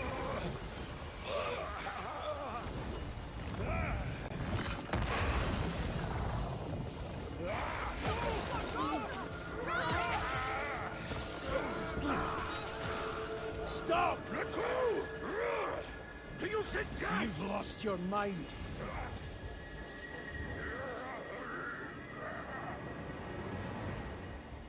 Use Axiom Force to remove the unstable core. Will you all bear witness to the gates of a new world opening? Wait, which one is Axiom Force? Was right.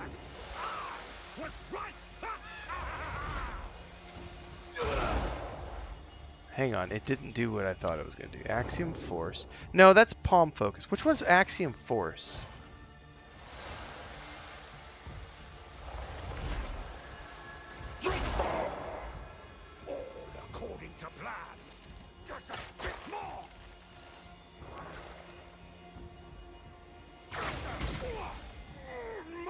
adjustment should do.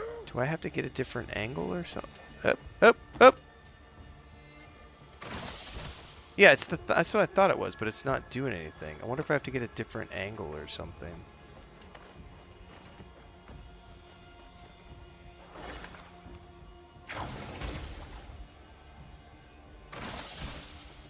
So far, I'm not getting an angle on it.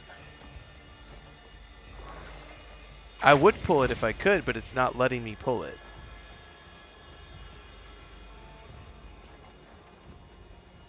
So it has to show you on the right-hand side, on the bottom right, it has to say push-pull. And so far, it's not giving me push-pull. Oh, now it is. Hang on. There it goes. Stop this now! My work is almost complete. If I were to stop now, I didn't know that you could manually engage movement controls. I thought you had to wait until it said push-pull. I didn't know you could hold L2 to manually trigger things.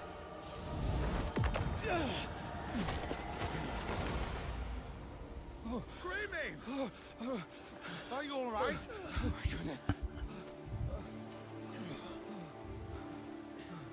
That's what I keep coming back to, like, the controls in this game are fucking weird. Are you unharmed? I'm all right. Not intuitive. Oh, what do we do now?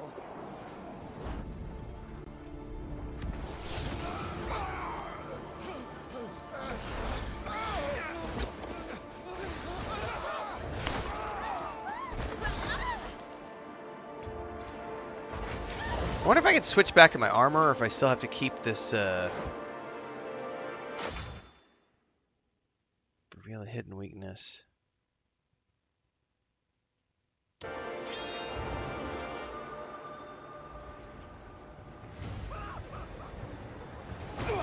Ow, damn it. I was doing it. Hold up.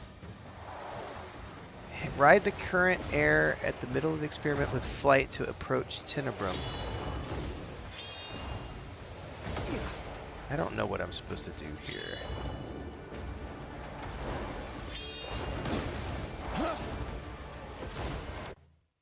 First and foremost, put on my actual armor. Hopefully it doesn't piss everybody off.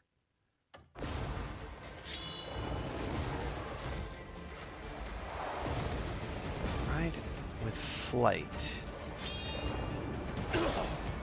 Okay, I'm confused here. I'm trying to blind him or whatever, and I don't quite understand what I'm doing.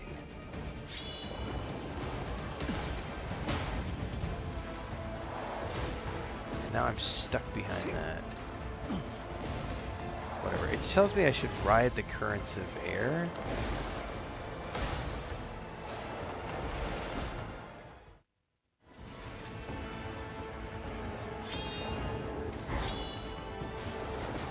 How do I... What am I supposed to do with that?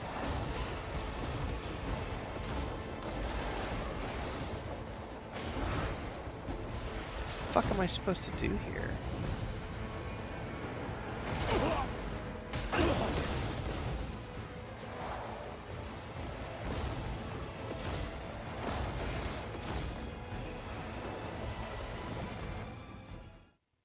I'm about to go watch somebody's video on this because I am confused as fuck as to what I'm supposed to do here.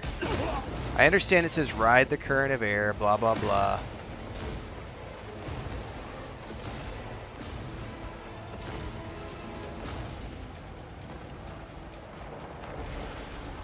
It's not working.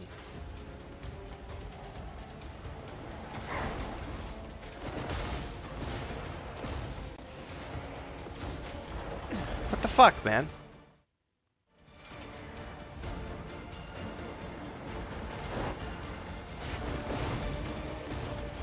Let me go behind a pillar and eat some food stuff.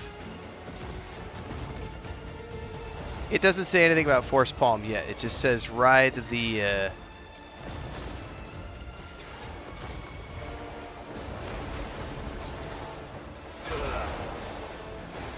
I don't know how to use force palm in the middle of this.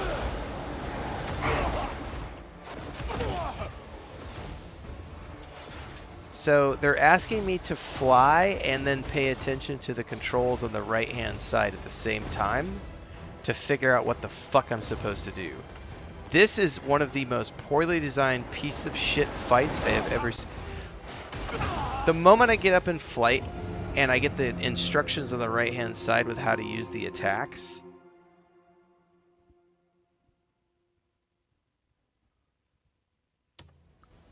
this is what we're talking about when we say, as much fun as I'm having with the exploration in this game, this shit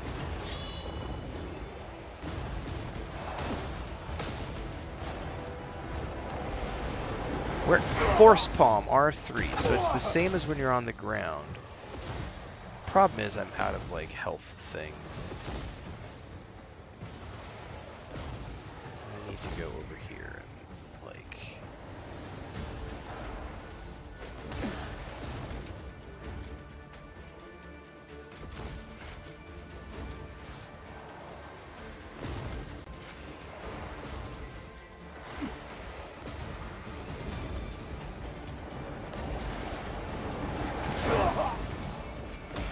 I can't get close enough to him to hit him at the moment.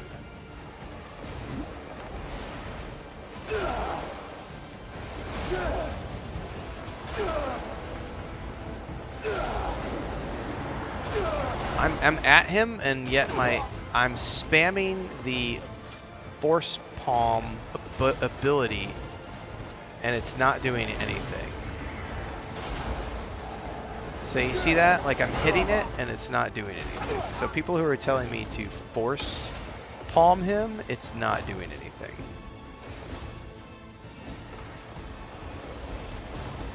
I fell again. So I have target locked, force palm, nothing. There we go. That time I got him. That time it worked.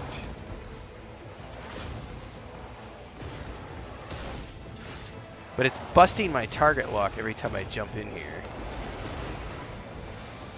You gotta be super close.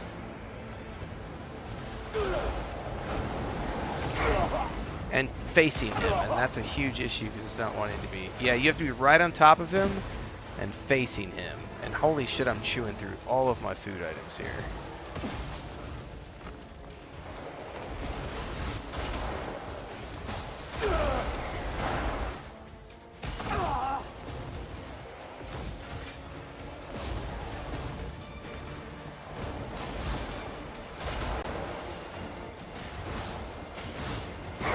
Ow, you fucker.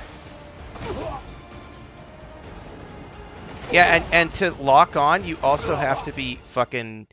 So you have to be controlling your character, and you have to be trying to lock on at the same time as you're trying to lock on and control the right thumbstick. And ride the wind. These are the worst controls of any game I've ever played. Not gonna lie.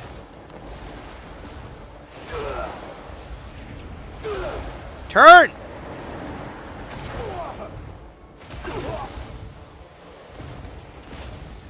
It keeps... Yeah, y'all are not missing the point. I understand. Look, down on the thumbstick locks on, but it breaks as soon as we get in there. And then I'm having to control my character and then try to regain target lock.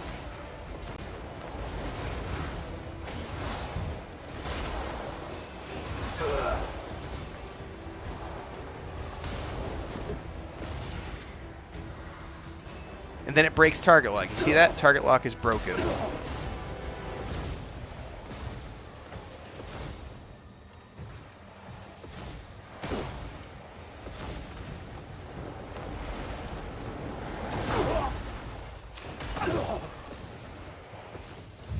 Why can't I just use the bow to shoot this motherfucker?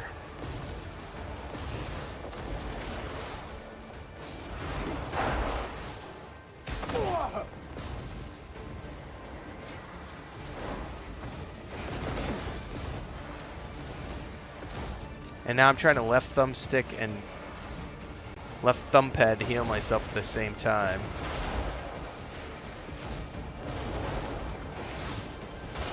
Lost the target lock. If you stage 2 me, I'm gonna rage quit.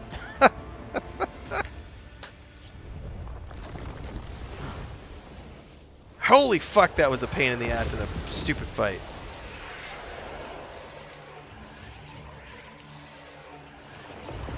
That has got to be one of the worst designed fights I have ever done in any game I've ever played. This is a travesty. Wow, that was bad. Octavius's experiment went wrong. Had I not granted him permission, I am to blame for all of this. What of Octavius? Swallowed by the void.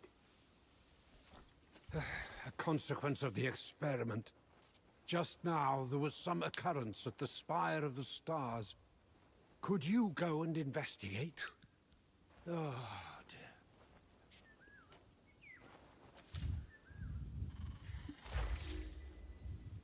Obtain the artifact. Well, we just soaked up whatever that was.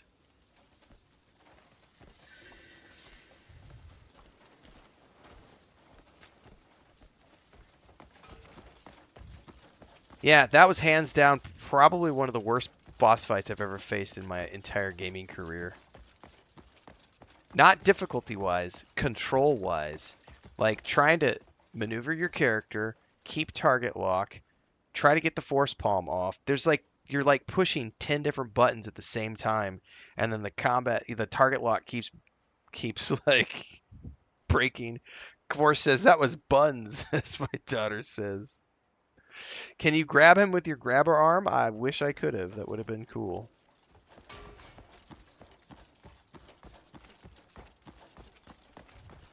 Watch it! You know, a simple solution would be just let me shoot him with my bow and arrow, but no. Alright, that was cool right there. So we obviously got this device, this artifact, which is letting us through the door. And now we're in this place, which is badass, man. I need time. I need to spend time in this place. Can I interact with these things? Those totally look like those are going to be places where I can put things. Oh, we've got like if you look at the UI, I've got what looks like frost or energy appearing around the edges of my screen on the top and the left and right. Almost like an ice effect. The knowledge helm. Here's some books.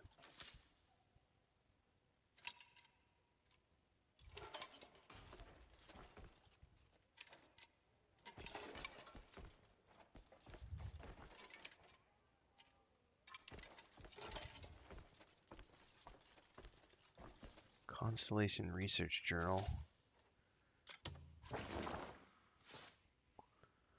Let's see here. The knowledge helm.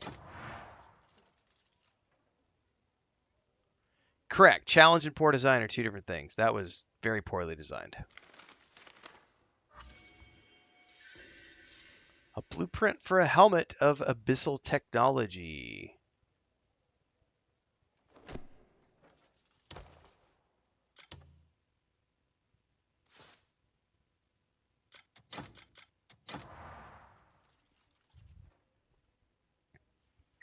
I take naps, so I do my first stream. I always take a nap between the first and second stream of the day. Usually an hour and a half, 2 hours. So that's why I break my day into two. Instead of doing one like 8 to 12 hour stream, I do a 4-hour stream, 3 to 4 hours in the morning. And then I take a break. I go eat lunch. I sleep. Take a nap. And then I come back later on, and I do another stream, and I do more video production. We're limited in stock, so choose your rewards wisely. Oh, this is one of those faction My merchants. wares are for those who have proven themselves.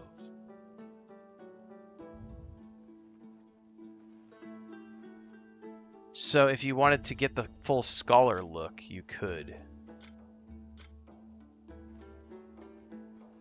That's cool. My ware, your service is... Oh, I am all about the work-life balance, kids. I say kids, y'all are old like me.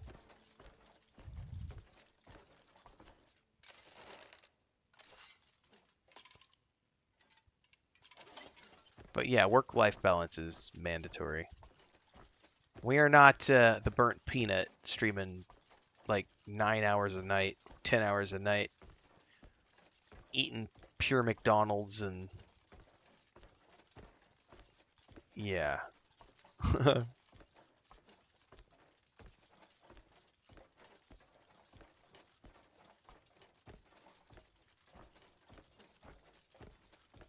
This place is huge.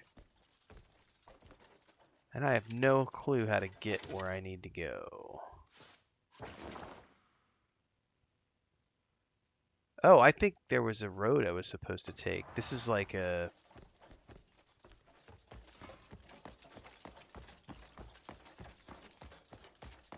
This is like a building, which is like extra.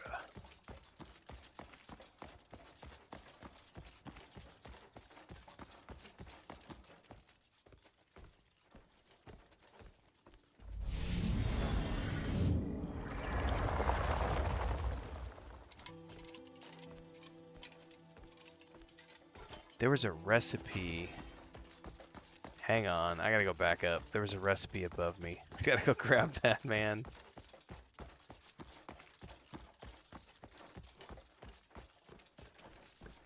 Yeah, Chris and I cook most of our meals here at home. Like, I cooked potatoes today, like, and she went and got grilled chicken and... like...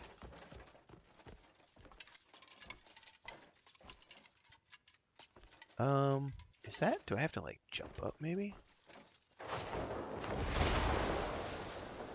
Huh. It acts like there's a scroll around here. Oh, there it is. Alchemy Formula Platinum.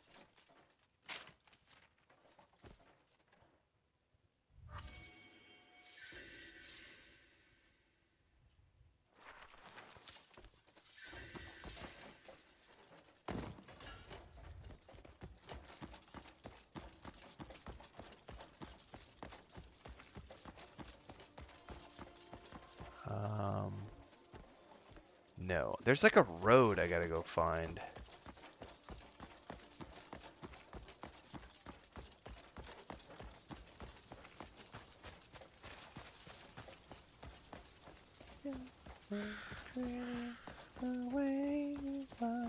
Thoughts on Crimson Desert? Go to my YouTube channel. I've got lots of videos up on my thoughts around the game, including yesterday's review and 2 videos from earlier today. I think this is what I'm looking for. Yes.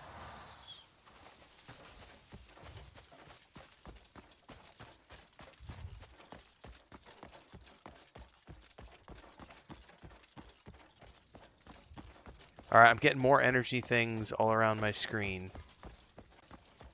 Like, definitely something weird going on here.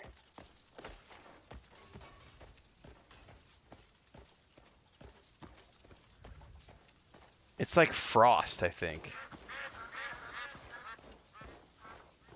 Because it shows a frost icon on my energy bar.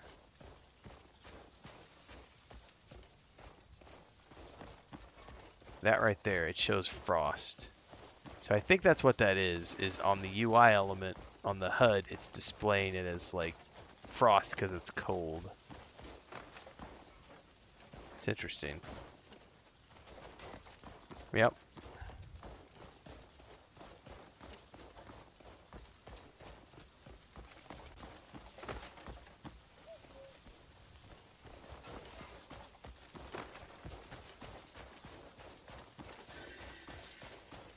Welcome to the Spire of the Stars, kids. Stick it in the hole.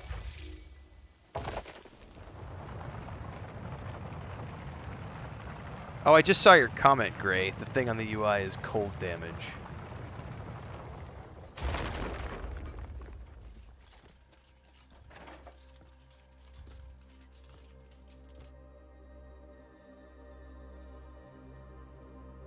This to me, now we're getting into like science fiction stuff.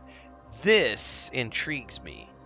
This makes me go, oh shit. This I'm actually inspired by. This is actually a cool ass story. I don't know what it is yet, but this is the kind of stuff I look at and go, oh, maybe there is something in this game after all. Because Cliff's story is boring as hell.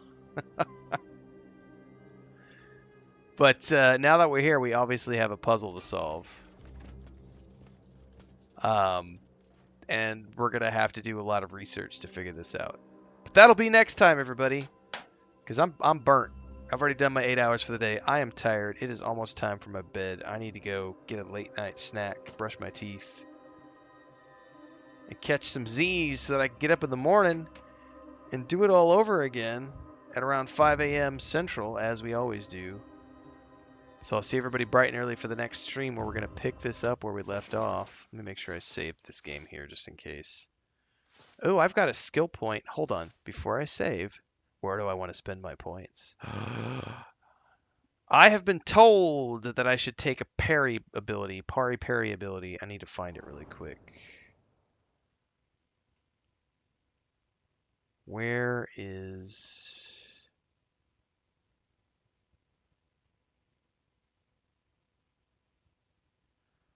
I know I saw it at some point.